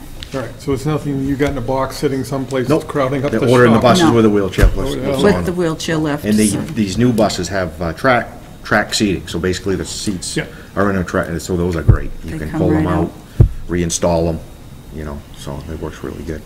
Would you like to talk about our thoughts about gasoline? Yeah, so we're talking potentially getting 6 buses, 4 big ones, 2 small ones. Out of the 4 big buses, we're gonna try to get 2 gasoline engines, and try those and see. So that will save on, having to buy the DEF fluid, diesel exhaust fluid, which is another cost. You're only talking 7 quarts of oil instead of, 15 to 20, less filters. We don't have to plug them in. You don't have turbos and all these sensors that we're having problems with the exhaust. They're not at the same restrictions as far as pollution and the exhaust fumes and stuff. So I think it's going to be a good thing. So we're going to... So other people who are currently experimenting with these are finding that those gas ones have the power for the Yep, hills and the I guess the maintain speeds? initial run, they had some issues with the transmissions and stuff, they weren't geared right, you know, they weren't set up. Oh, they were Chevy transmissions? They're Allison. No, I'm kidding. They're Allison, so, and I don't know if it was really the problem with the transmission, it's just the mapping of it, you know. So they, I guess, have worked through some of that, and they're really, people are happy with them. And the other cool thing about the, going with the gas, there's a 7-year unlimited mile warranty on the transmissions, which is, that's a great warranty. So, and then 4 years on the bus itself, but 7 on the transmission, which is, to me, it's kind of unheard of. What's the tank we have outside for regular gas?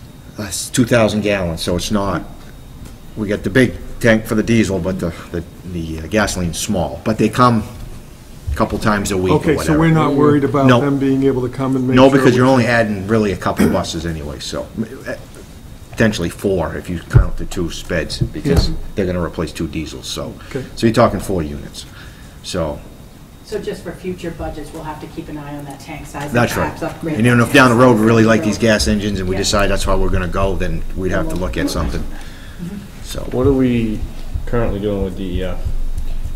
What do Like, are you? you buying the Napa boxes of DEF? Nope, I Or buy you have 55-gallon drums. It might be something worthwhile looking at from the school perspective to start regionalizing this DEF. Because I know us, as the fire stations, are having to go DEF too.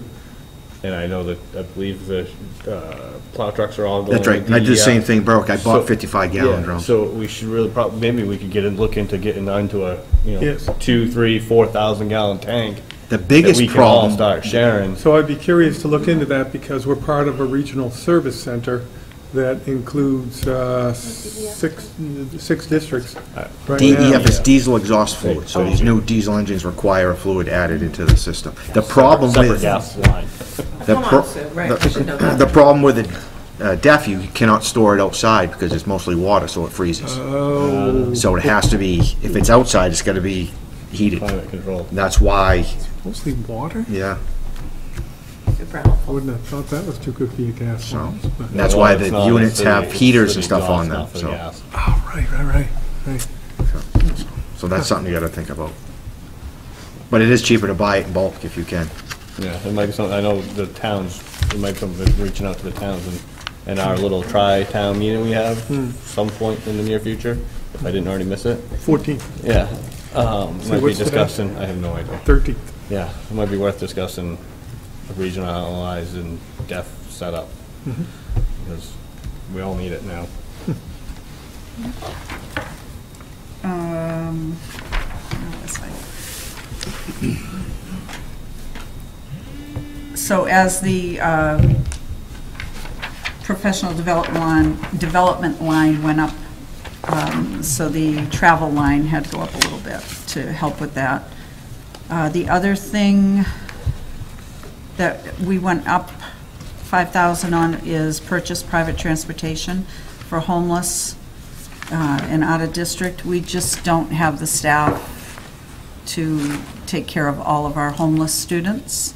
And so we share with other districts that are either sending or receiving, we share with them, so we do have to pitch in. We have to pay our fair share. So it's a 50/50. The Yep. other thing I'll say about that $40,000 number, that is 5,000 lower than I wanted to budget because we received a grant that's going to be able to cover about $5,000 worth of that transportation. That's good. But it really is one of those numbers that are 5 years ago, it wasn't this big. We've really seen an increase in. Was that the state group? Okay, awesome. And then bus repair parts and supplies, we do have an increase there. Jeremiah has been worried because of what we've been seeing for larger items breaking down, if you'd like to talk a little bit. Yeah, we just have had a lot of big repairs, rear ends, EGR coolers, injector jobs. Like I bought an EGR cooler yesterday. You have a high side and a low side, and you have the EGR valve. So it's like $4,000 for one one repair. issue. So what do? You know, you got to replace it or repair it. So stuff like that really hurts. So. And it's not, I've had, I think, 2 EGR coolers, and there's no way to prevent it. It's just, you know. We had originally asked for some additional software for field trips that would tie into our routing software, but we've decided to put that on hold.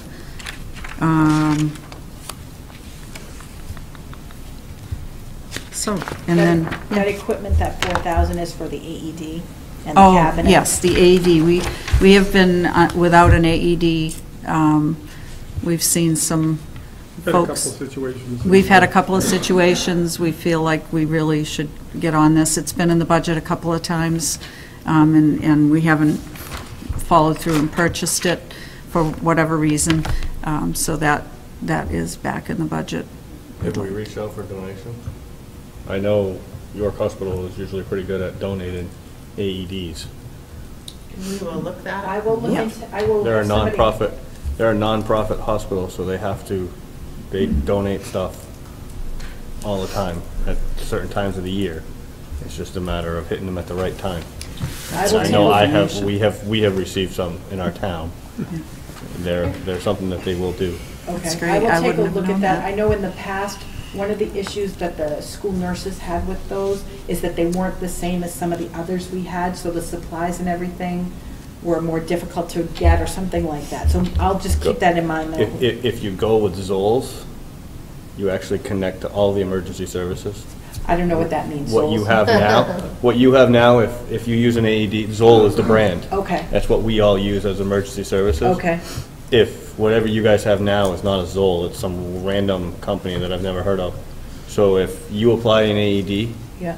when I get here, I have to rip the pads off and apply my own pads, my own AED.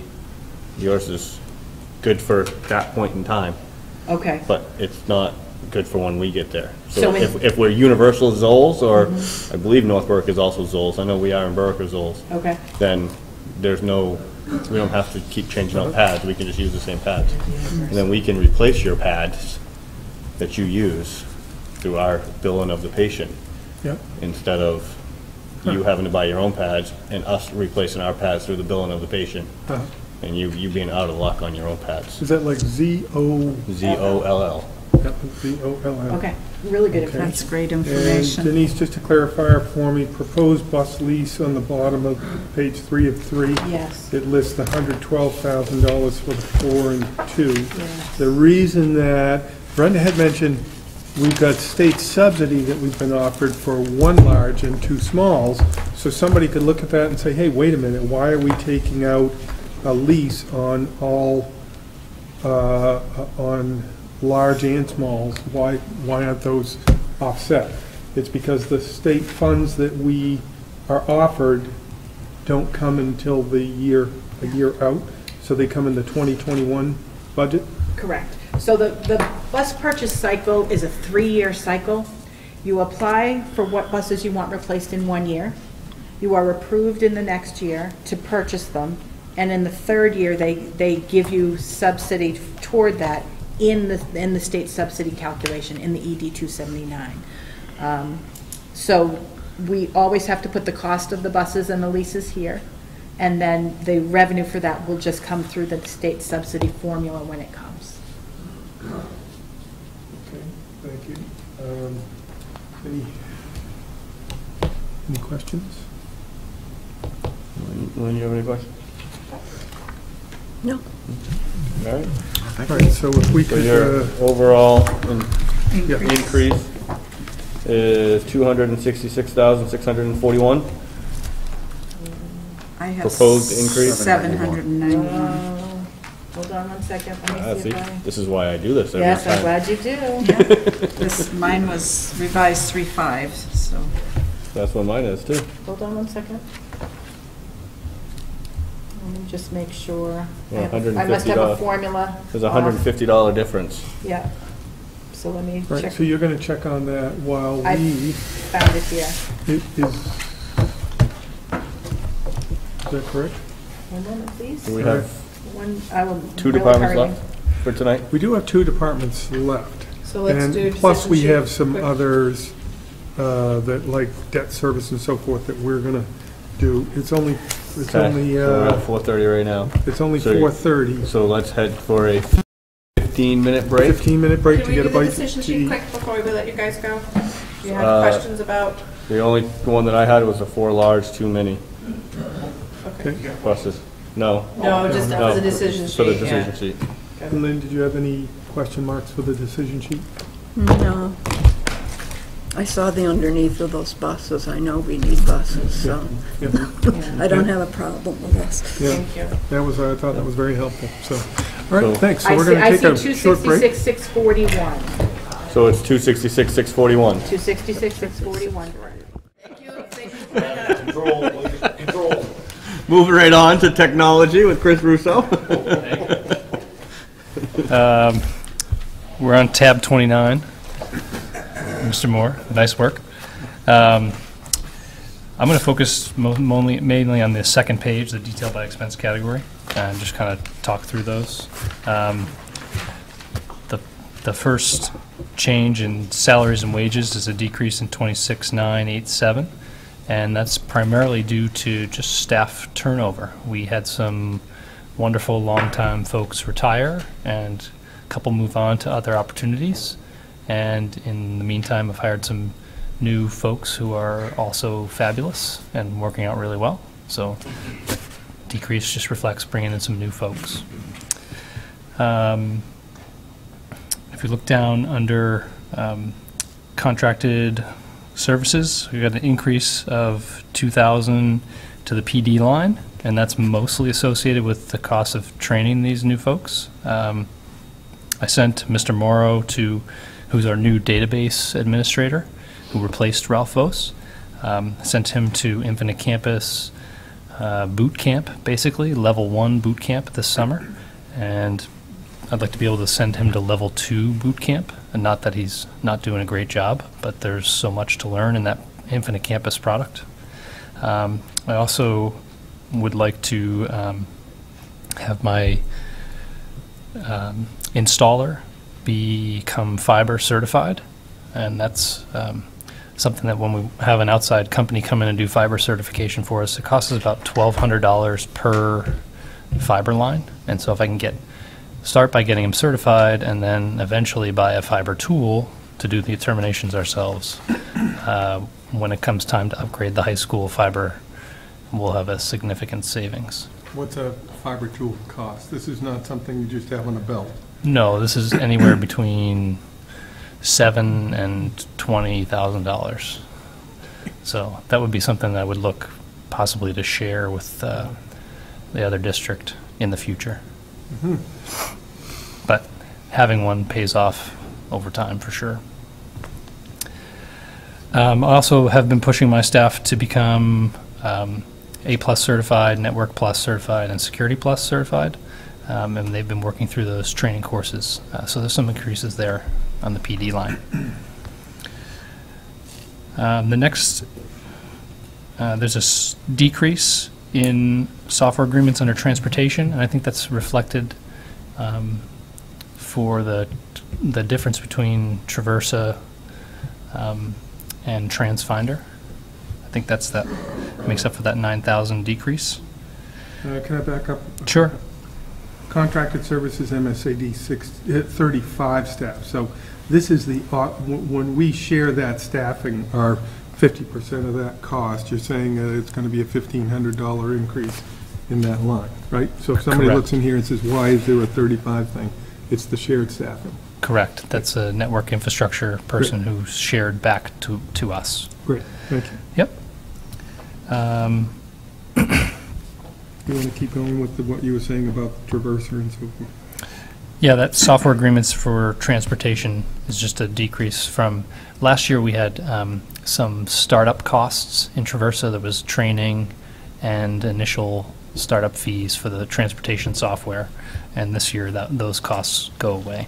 So that's that decrease. We have it's $870 for Microsoft Office products to go on central office machines, which are down in hardware. We have an increase in instructional online subscriptions.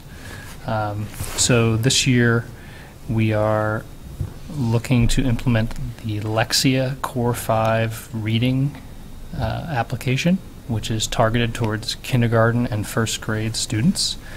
And this is a foundational reading tool that allows kindergarten and first grade teachers to use blended learning, to have some students using the online tool while working with other students, and it gives them really great data about students' reading levels and abilities, and it gives them specifics, places to target. And I think I'm coming back tomorrow night for a little 10-minute presentation, so I'll talk way more in depth about that program. In 10 minutes? In 10 minutes, way more. Did you already hit the software agreements, the 6729 increase? Did you already say something about that? No, I did not. I think that's... The Crisis Go, Spygate, My Conference Time, Team Go, MSLN, Moselle, Veeam. Oh, you're looking way out on... I Go didn't even print those Maker. pages. Like, I mean, there are Got it, thank you. Okay. Yeah. You're gonna keep writing all those down? No, no. You didn't keep up with that. I kept up with two. It was it. Yeah, we had a couple price increases in software, like FileMaker had a huge jump in December in pricing, which is used for the evaluation software.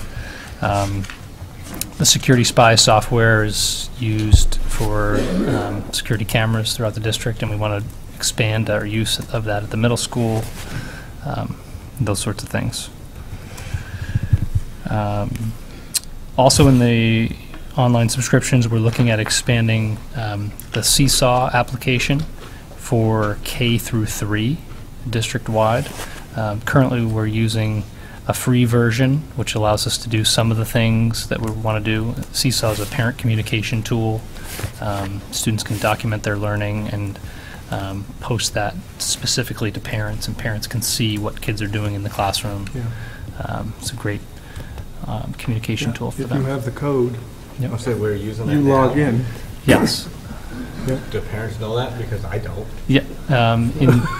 This is the first I've heard of it. So we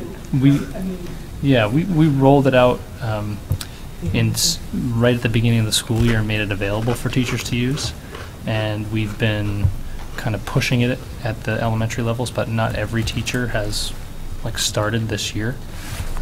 We've had some training opportunities for it, but we haven't had tons of training to roll it out.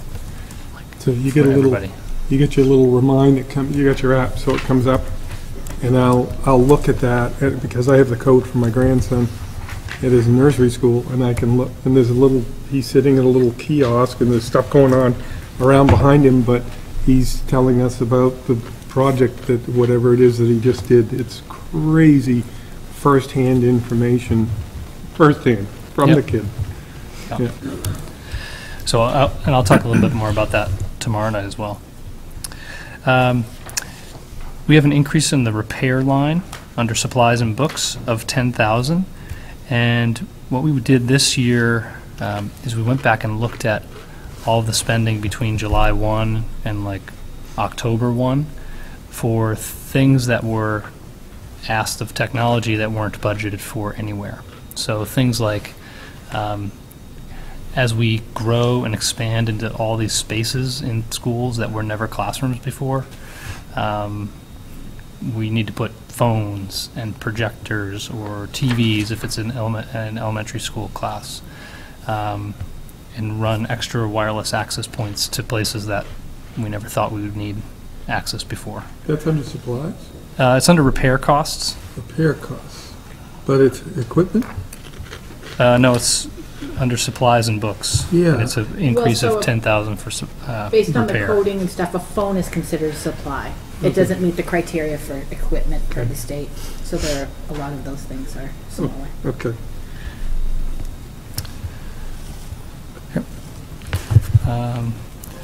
Under hardware, we've have a decrease of 22,000. We've kind of scaled back. We've got most of our equipment in a nice cycle, so that we're not having kind of yearly spikes in equipment and hardware costs. A couple of things that were not on that cycle that we're kind of rolling in are the new central office computers. Their devices are due for an upgrade. So that's all the payroll, HR, those folks, Denise as well. We need to update some switching at the Knowlton School. We had a request from Transportation for a tough book for the transportation mechanics. So it's basically a industrial, super strong laptop for the guys out in the shop to use while they're... Kevin has a tough book, right? Yep. And that's to go along with the new training that they're going to get. Yeah. That Maya talked about. Yep. Their current one, I think, is 6 or 7 years old, so they're definitely due. We had a request for additional security cameras at MHA and some additional cameras at Transportation, specifically on the fuel tank and then the back lot that oversees where all the buses are parked. Trans and where else did you say? MHA. Thank you. Also in that hardware increase are door swipes additional door swipes at Knowlton. There's an interior door that they want to have on a swipe so that the nighttime activities don't overlap into the kind of academic side of that building. Right off the cafeteria. If you're going to use any of the stuff in there, whether it's the gym or the wrestling area, if you're coming through there, you got access to the rest of the building. So, they want to cut that flow out. And then Lebanon is looking for a few more exterior doors, as well as Transportation is looking for one into the main part of the building and then an additional one to access the office area. So that's the hardware stuff. And then down under leases, we have our K3 tablet LCD projector and TV lease from 4 years ago expiring. And we've proposed to start a new lease to allow us to refresh the equipment at kindergarten and first grade. What we found is that the investment in the TV screens for the K3 classrooms has been really solid, and we don't see a need to update them as quickly. So what we've proposed is to use that lease fund to provide an iPad to every kindergarten and first grade student in the district. To stay at school? To stay at school, not to go home. And that says 3-year lease instead of a 4-year? Yep.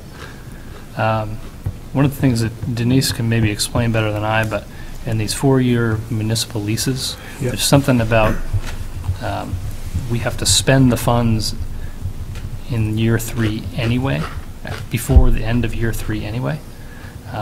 So it makes it tricky for us to anticipate what's needed in year 4. And so year 4 of these leases, we end up kind of coasting and not having any wiggle room to purchase additional equipment. Maybe you can explain the... Yeah, so it's just, the lease purchase agreement is an IRS governed leasing, for financing vehicle, and they require that any lease proceeds that we receive are spent within 3 years of the start of the lease. So we can spread the payments out over the number of years we wish, but using the funds to actually procure the equipment has to be done within those 3 years. Sounds like the refresh all over again. Mm-hmm. Well, it makes, again, like Chris said, it makes figuring out what you need a year in advance, you have to be pretty solid on what that need is. And it provides little flexibility should something come up in year 4.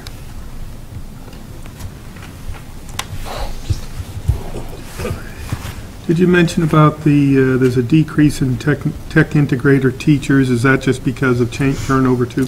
Yep. Okay. Yep.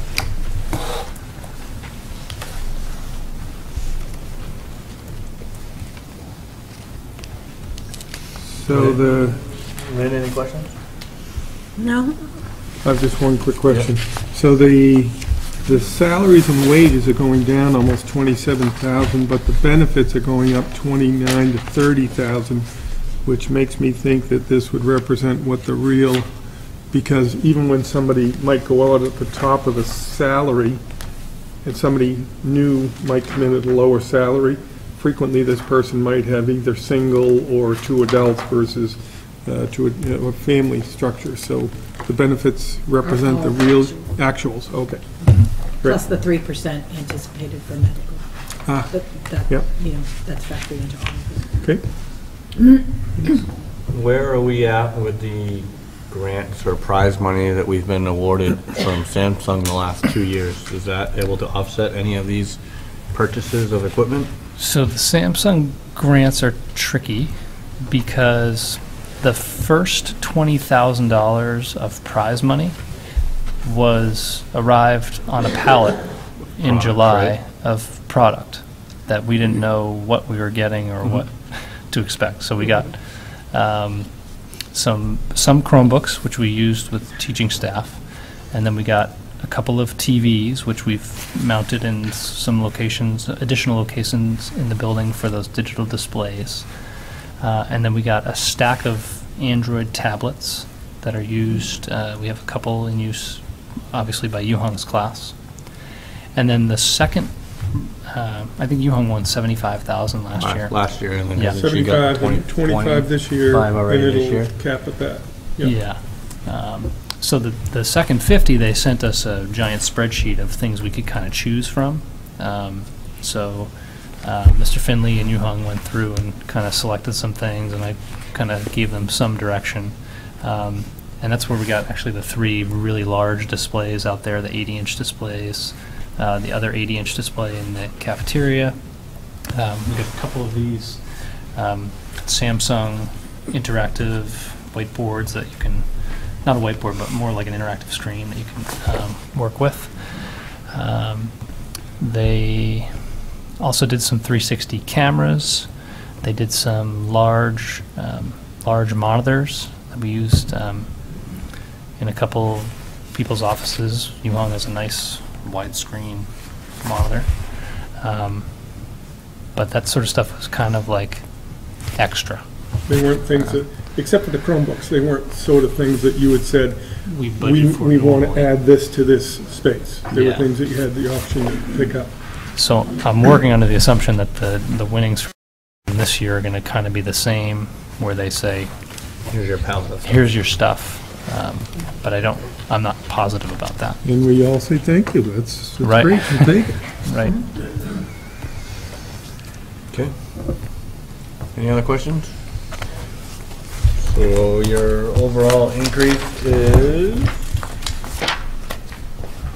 77,631? That's correct.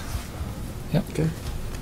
And so, decision sheet? Thanks to Thank you, Dave. Mr. Russo. The Lexia, I think it was called, reading Lexia program. software. The repair costs. And K1 iPad lease.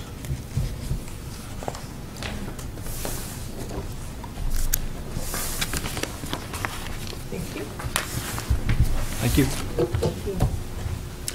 Come on down. You are the next contestant, sir.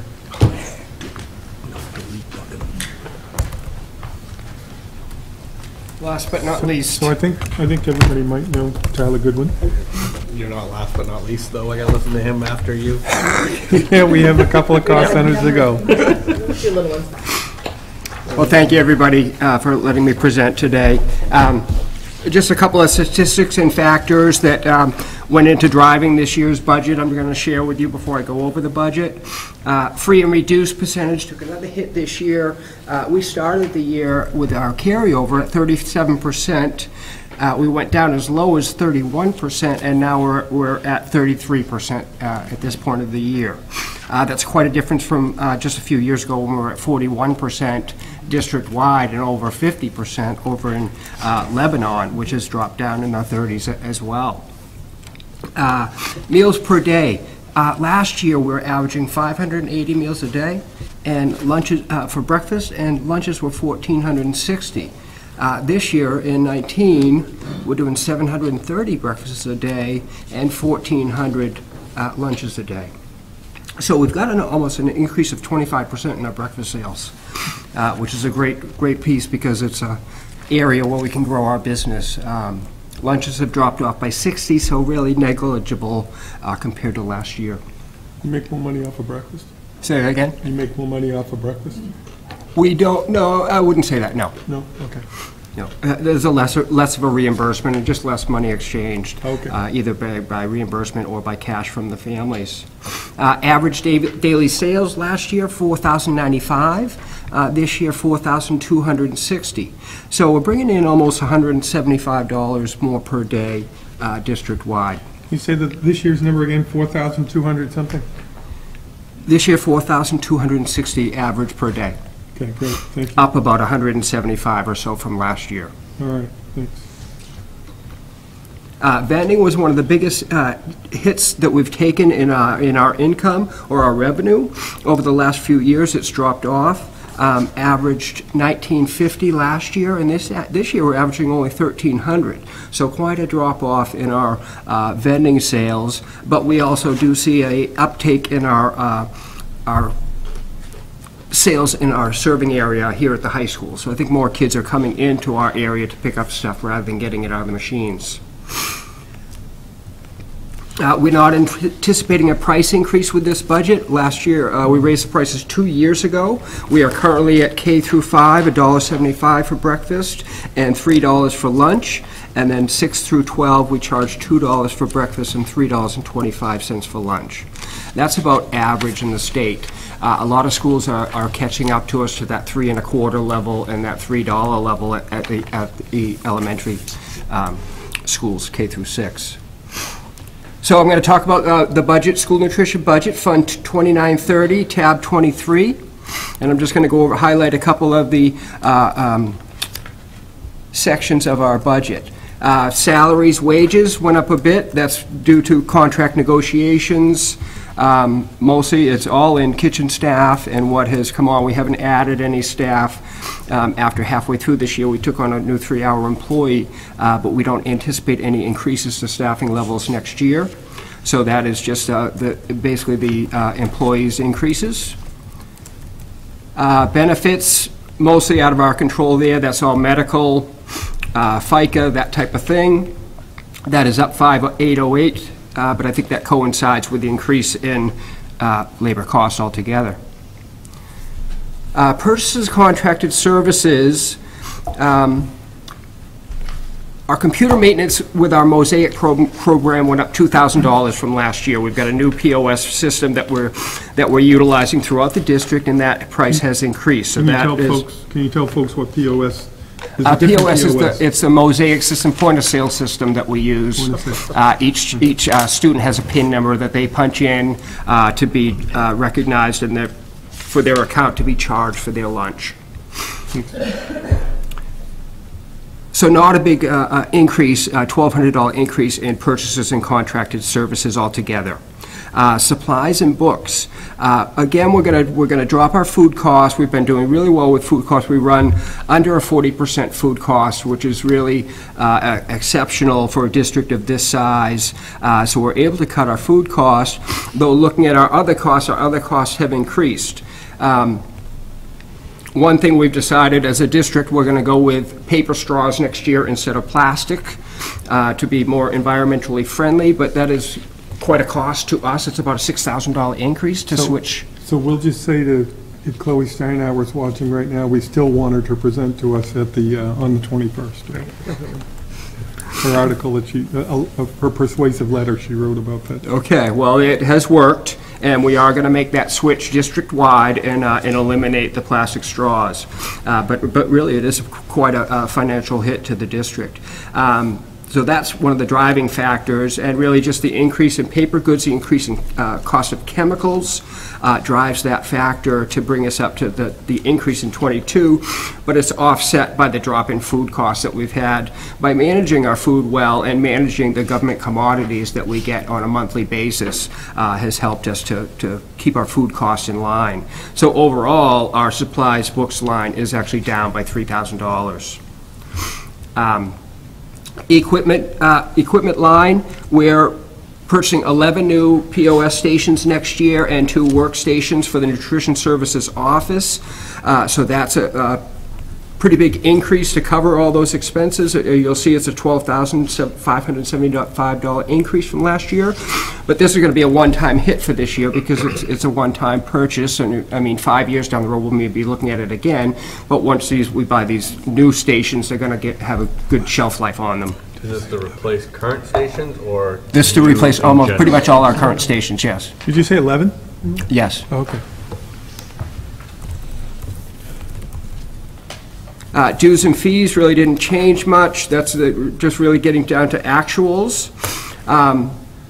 Now talking about revenues. We dropped our state revenue, our federal subsidy, we're going to estimate we're going to drop about $10,000. That's going to coincide with the drop in free and reduced counts that we get every day throughout our district. That's going to hurt our federal subsidy. But on the other hand, we've got more people paying for lunch because there's more people on the paid side of lunch that should increase our meal sales.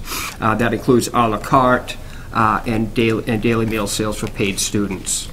Again, as I alluded to before, vending has dropped down, so we've cut that in half to get to closer to what is really actual what we're seeing these days.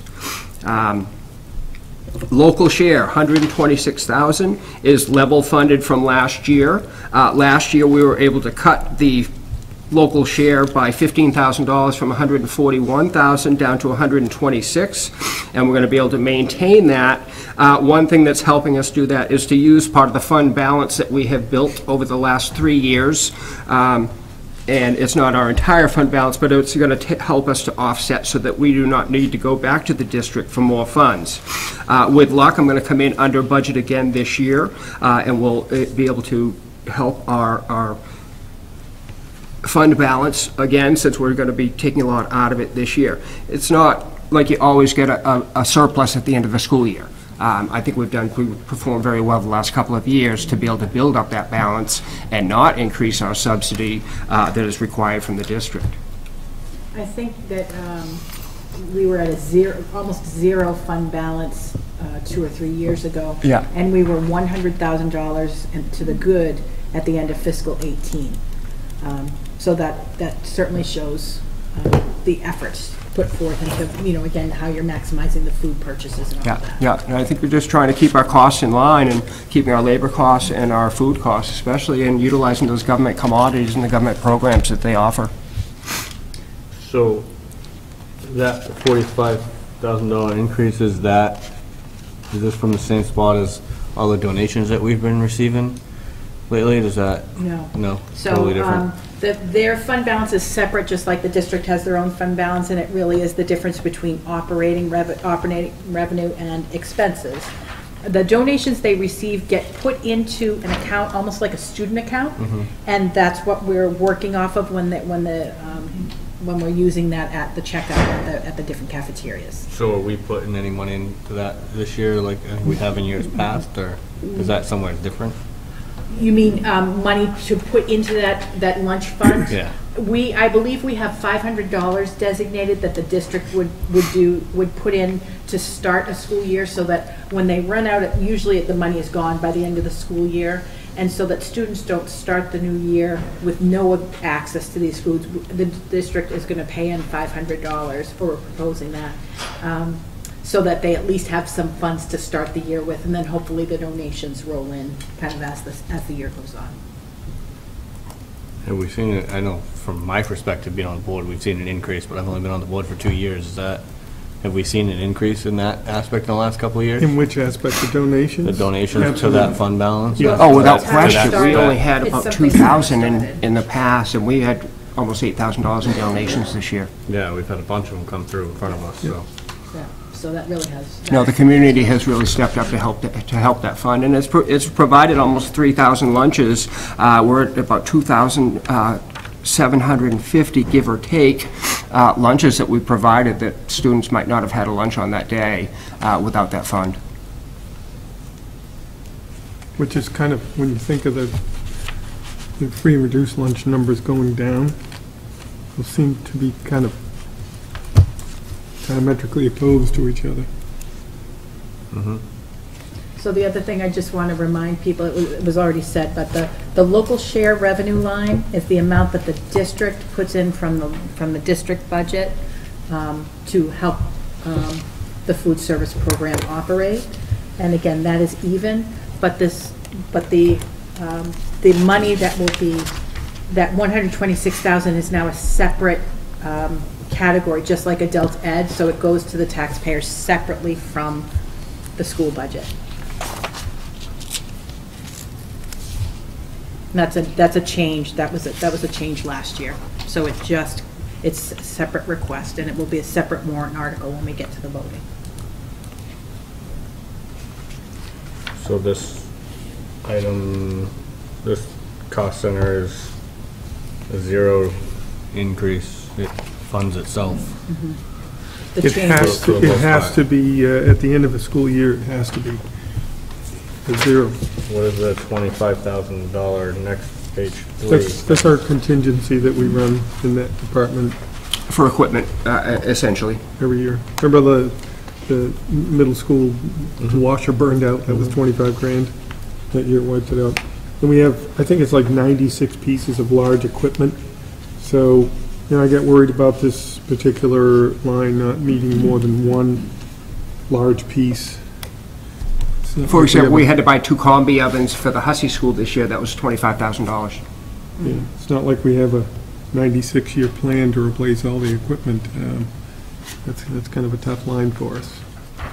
Only, I think 25,000 is light, but that's what we can do at this time. All right. Any questions, Lynn? No. So I don't know what number to read here on this one. I'm going to guess it's $25,000. Okay, well, so I'm going to guess there's $0 there are there. 2 things going on here. You have the $25,000 that's represented here, and then And the other one is So we have an increase Budget to the itself. food service budget itself of $29,897. But the Total increase to taxpayers for that is zero. It's going to be covered by operating revenues and fund balance. The other thing we have is a $25,000 contingency fund for this food service program. It is part of category 11 when we vote on the warrant articles, and it is no increase as well. It was $25,000 last year and will be $25,000 for the coming year.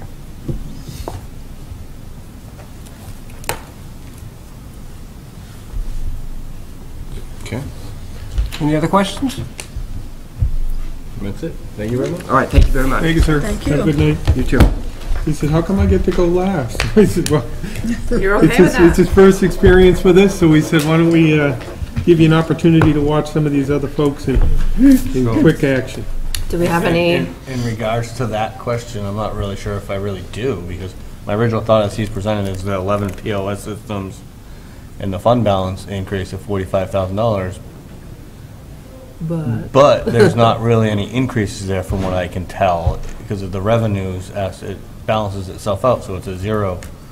So what's really the effect of those 2 items? The effect On the to the decision sheet. district and the taxpayers is zero for Yeah. those 2 categories. But you could still, You can ask the questions. ask questions Yeah, do you have and anything you wanna think question some about? of those things, if, I'll just put out, doesn't seem to be an impact to the taxpayers, however. Do you want to look at the point of sale, or? I mean, it's, to me, as a decision sheet, it's not going to affect me making a decision for that item. right. Okay. Because there's no So we'll leave it alone. increase to the taxpayers at all. It's just funding itself for the Right. most part. Okay. So I have nothing on that one. Okay. So Denise, I have system admin, revenue, other miscellaneous, fund balance. Discussions that need to happen. Which did we- ones are we? Did we already do CTE? The I didn't have career that and checked technical? off. No, we did not. Okay, that's a very quick one. We have debt service, which again will be a very quick one. Oh, yeah, so I'm sorry, I checked that off. We have library and nursing. 30 minutes. Yep. All right, so we're going to get through a few of these, but we're not going to get through all of these. What time do you have to leave? We like quarter of. Okay. I think, can push it to 6, but. Well, that's all right, we can do some. I'm going to be honest with you and say that I think you can do a little bit of checking into nursing and library services. I don't think that you're going to see anything that's a surprise in those. Right, when you look at But them. I would like to I'm going to check into system admin, if you're okay with that one, Sure, Denise? yeah. Do you have a preference? Nope. Okay. All right, so system admin, tab 27, you'll see that the system admin under summary, on the summary page, goes from 1,054,000-ish to 1,082,000-ish. It's a change of 27,694. You'll see that at the bottom of the summary page, it talks about a $10,000 decrease. There were a couple of things that, since this year is our second year at this office? Full year, yep. Wow. You'll see a reduction of 10,000 because we have DocStar that we picked up for 18-19, and we had some desks for central office that those are one-time costs, so we have a reduction there. If you look at the administrators, it has a 0.1 increase. That's me coming back into the budget from the special ed budget. So that's a piece of the change as well. Let's see. I had when he was done talking. We also, for hardware, we had previously done, we had done DocStar scanners and printers, and we had done some computers that Chris had already mentioned for the central office. And then also under other, there's a $5,000 reduction because we got some, besides desks, we got cabinets too for the upper and lower unit cabinets to complete the central office that weren't done in the first year. And then the other pieces are, the expense, the copiers, we've been talking about the reductions across the board in that area. Software support, that's not a surprise that those agreements are increase in cost annually. Postage fees, $3,500 reduction. We're demonstrating what our actual cost is. So that's a quick hit on system admin. Is there anything that I didn't hit that you would like me to hit? So it appears that even though it's a 27,694 increase, it's most likely going to be a reduction, but it's got the increase because we moved Sue from special ed to system That admin. 0.1 of me is Just in a here. point so one. it- Yeah. I don't know if it flattens out. I don't know that it. Hey, I'm not sure it'll, Eden. yeah, I think, there are I think some it'll be, There are some Salary yeah, I think it'll be Yeah. $10,000 or $11,000 on a 0.1 of her, but just a ballpark. So I think it's probably overall, if I had to say, I'd say it's about $17,000 change.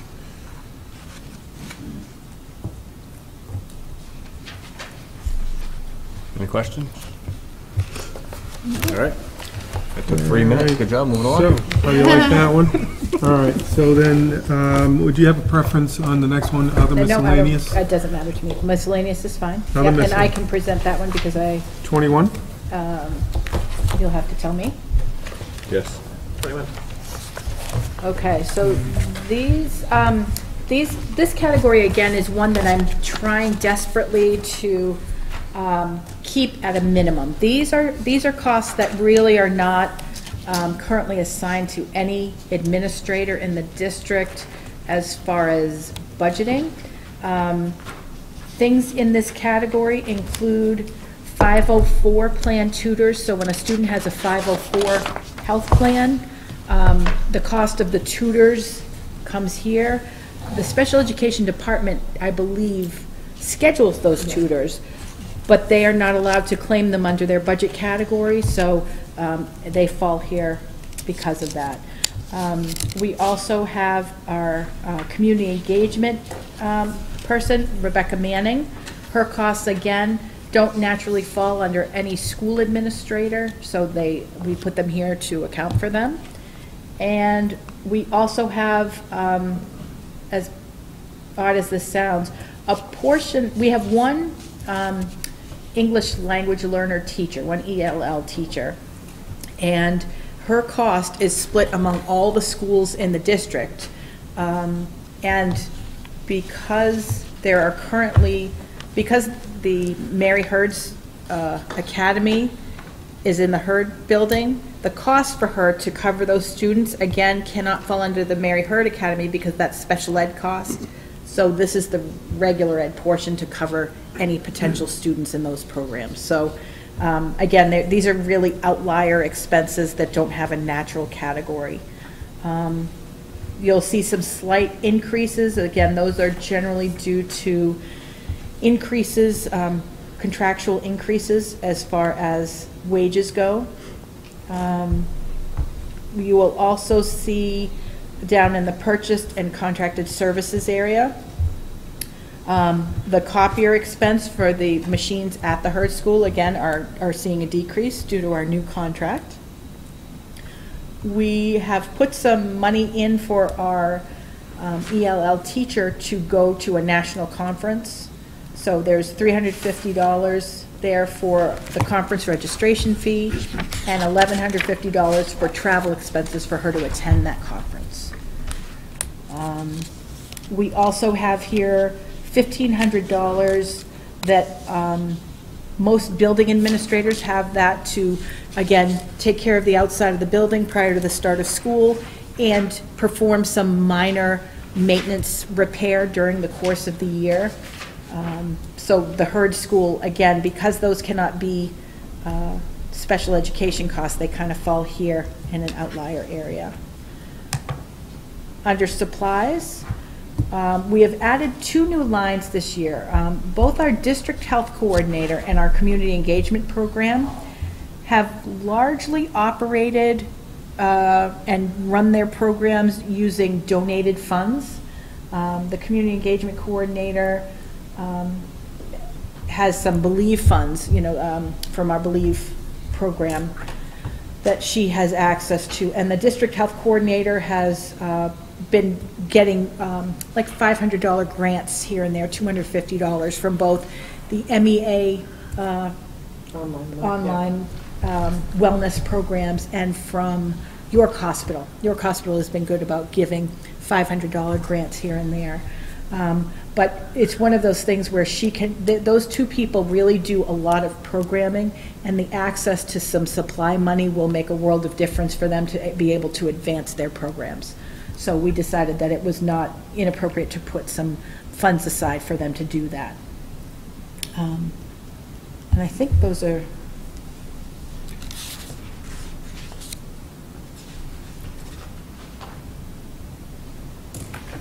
it. Yeah, the wage difference in those 2 things account for 75%, plus the change in travel and building maintenance.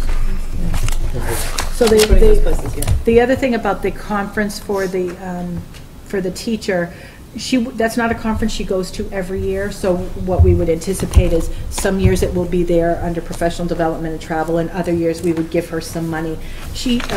That position used to have some funds, federal grant funds from Title III that would come our way, but 2 or 3 years ago we kind of fell off the federal funds radar for that program because we were too small and we didn't have enough of a population for them to consider us any longer. So she's gone a number of years without having access to anything, and I think building principals have helped her out when she needed it. But again, having a couple of dollars to get some books and things might not be a bad idea. Well, and she is the one person in the whole district. She runs around every single building, and so being able to just collaborate a little bit with somebody, just in terms of the work that she does, would be really helpful.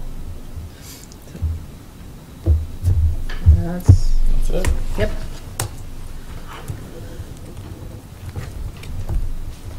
Any questions?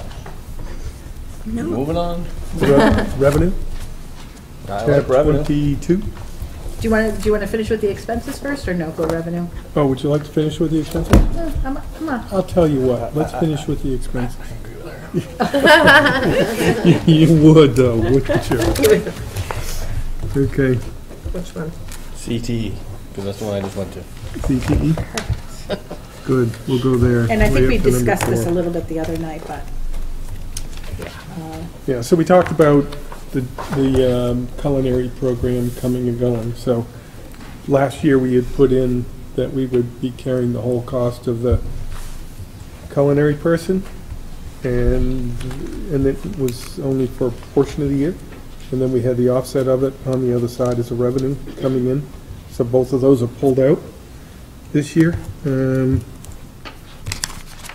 Let's see, you have, you see on page 2, a reduction of $64,510 to reflect the fact that we don't have any programming here at our school that's under CTE at this time. Benefits are subtracted out as well. So we do have some funds associated. One of the biggest funds we had, oops, I don't see the equipment. Well, that's a different thing, isn't it? Where is the equipment fund located? It's the tuition to Sanford. It's the $39,377. Oh, I looked right past it, Yeah. thank you. Okay, so we pay a per student kind of seat cost there, and that's, that whole payment goes to, not for the student, but it goes to pay for the equipment, particularly the large equipment that the program doesn't get funding for the state for. So the 8 school districts that send to Sanford participate in that equally. And our portion of it based on, prorated, not equally. If we have 106 students go and we're 30% of the total population, then we pay 30% of the equipment fund. So that's why you see a put the glasses on, $39,377 is our share of paying for those services this year. It's up $2,000. Part of that's because when this new school opened, we did agree to open up at least one new program. There might be a second. I remember the cosmetology program. I think we got some new equipment for the fire service too. You see almost complete reductions across the board on that. I like negative ones. You like those? Lynn, is that okay with you? Okay. Now where'd you go? Even better. I don't know. Debt service. Debt service. Yep. Ah. Oh, I like this one. Oh, yeah, number 6. Well, see, again, it's a. See, I like negative ones. This is an historic one. This is really good. So, this number is Denise's new phone number. It's just ingrained into her. Boy, it's close to a 603 too. It's the 1,683,908. You could ask her sometime you could meet her on a sidewalk in 10 years and say, what was the amount of that debt service? Because 1920 is the final payment for that, and you see that there's an offset. It's the total expenditure, and then on the other side, on the backup, It's just a zero increase. it's a zero. Yeah, there's no change, and this is it. So next year, in our 2021 budget moving forward, you won't see that 1,600,000. I'm not even going to start with it. In that aspect. You will not see it. And- So it'll say you don't get this kind of, there's no expenditure of that, but you don't get any subsidy of that. So So your the subsidy will go down by that same amount. subsidy looks like it takes a huge dive, Well, but close it's, to that. yeah, it's a zero-sum game. So, that's all. Last payment. Last Last one. payment on the high school, we're Bye. almost there. Okay. 28. And so, We have library nursing revenue. all right, so let's go to library 15. We can do it. 15? Yes. Oh. Increase. Very, very big one. It's in the books. Let's just say it's in the books. All right, so staff, student support, you see there's a $746, oh, that's your line, skip it, I'll get away from that. So you see there's a decrease to benefits, and I bet you can guess why, because we're looking at what the actual expenditure is. Purchase contracted and services, a slight decrease in some subscriptions, account for most of that change. The books and supplies, a modest increase. in the total there. Don't forget, this covers, when we say library, this doesn't mean just where you're sitting right now. And then for equipment, there weren't any requests for any major equipment this year, so that there's a decrease of $1,700. And so the total expenses, Mr. Dwyer? $746 increase. That is correct.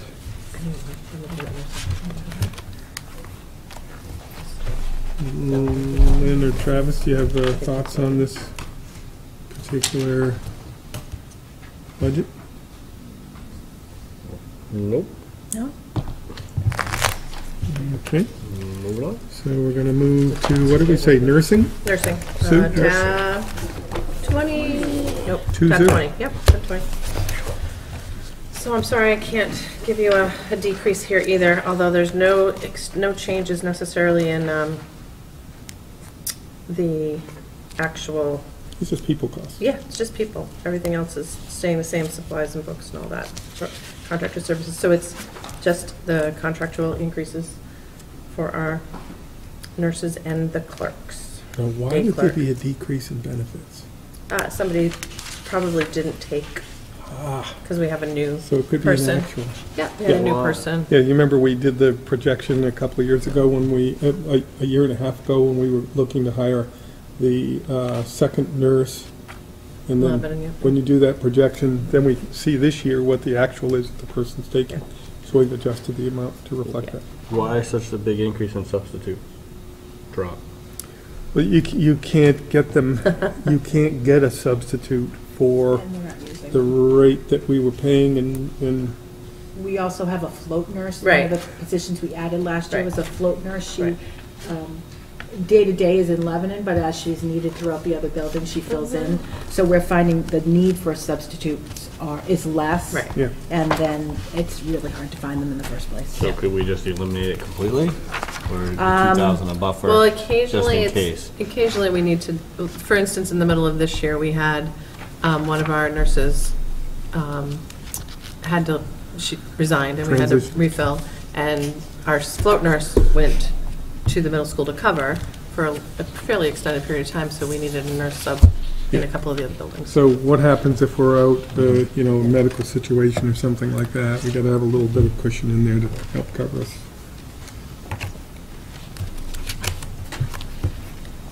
Pretty much the deal. The overall increase for nursing is $23,598. That's what my page says, so there's no boo-boo on these pages. Did you catch that? You did. Thanks. All right, you too. Okay, so moving right along. How about revenue, Denise? So are we ready for revenue? What is that, 23, 22? 22?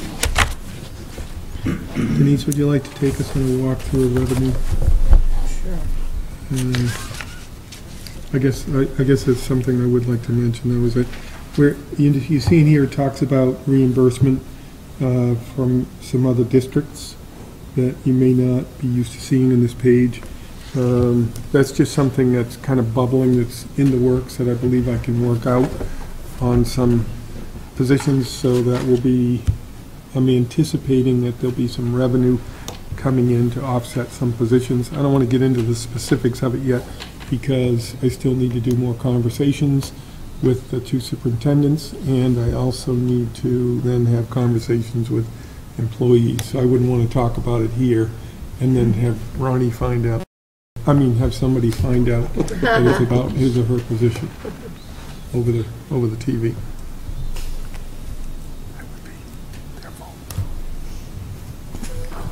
Okay, so the budget expenditures, again, all of the categories we've discussed previously, the total proposed expenditures, $42,603,531.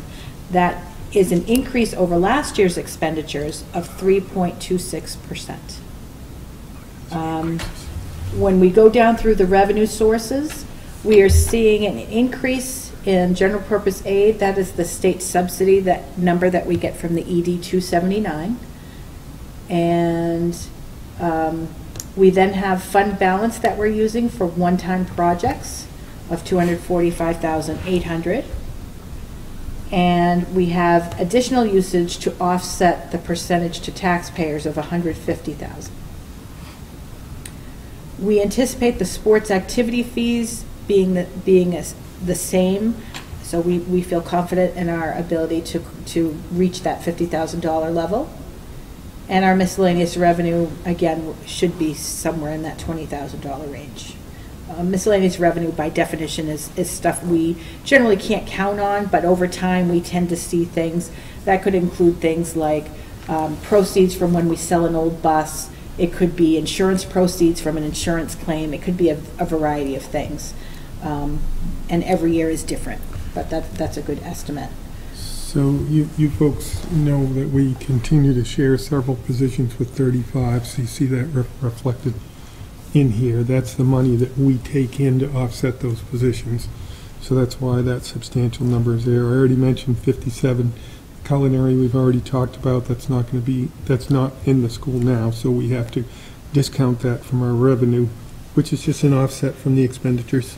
We have the MHA student tuition. We are looking to continue to make some seats available, more seats available to students from other districts. And Sue and Susan, Andrew Elwell, for instance, they're already in conversations with districts about that. The international student program, we used to use 40,000. This past year, we used 40,000. Excuse me, 18-19. We used $40,000 to offset from the student tuition program to help offset. So that's revenue. This year, where we've seen a decrease in the number of students in our Chinese exchange program, we're only expecting to use $20,000 in funds to help offset. So that's a revenue source. And the bank interest, Denise talked about that, tied to the T-bill, and so the 48,000 could be a reasonable number to go with to say that we should be able to expect that. You recall that she mentioned it was something like $7,800 worth of interest from just the month of January, but that doesn't mean that some other month tied to the T-bill isn't a wash or something like that. So we don't know what will happen there. And National Board Certified Teachers, we received money for the state for 3 people previously. This next year we received money from the state for 2 people who continue to be on that National Board certification level. Now the piece about the 3.26, how do you get from a 3.26 budget expenditure to a 6.99 in the local taxes? We're going to talk about, we've got an information sheet to give you tomorrow night for your booklets that we'll give all the board at the same time so everybody hears the same information. Does that sound okay to you? Mm-hmm. Denise, did you and I miss anything on this? Nope. Just note that the total revenue is largely, there's an $8,000 increase, but it's largely flat. So all of the expenditure increase is coming through to taxpayers.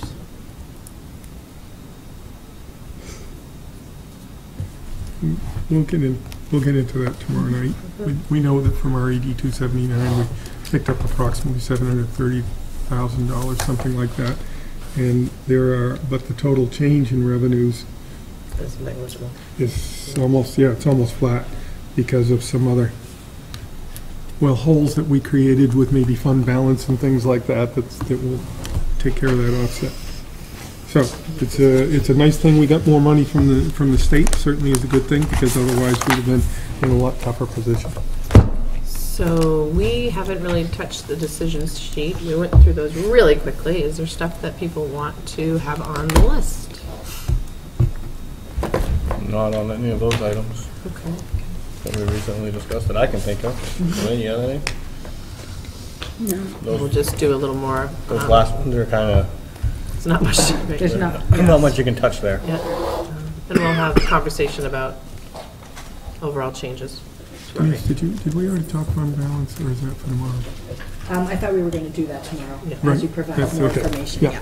Okay, good. Personally, I'd like to see a list of all these cost centers and the percent increase. Okay, To we can do that. to see Yeah. where the biggest increases are coming from. Yeah. Okay.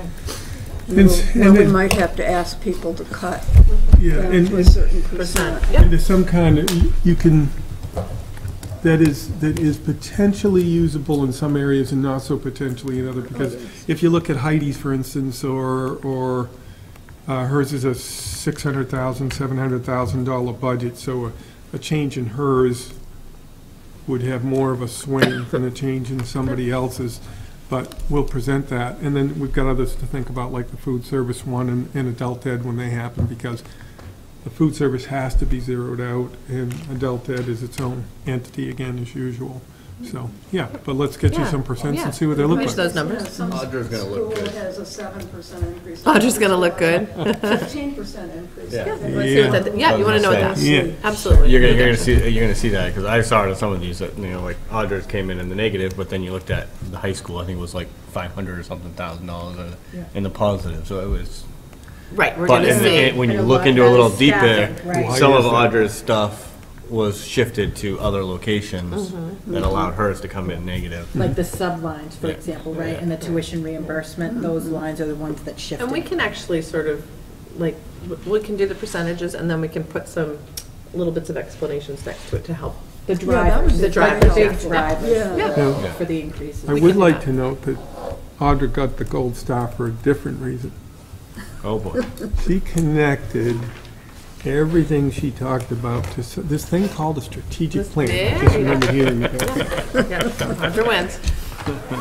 All right. All right, Are Thank we all done? Yes. we're good. We are good. Tonight. Thank you very Great. much. We'll see you again tomorrow night. Enjoy. See you tomorrow night? Yes. Okay. Thanks very much, folks. So, Almost look like a hero. what's that?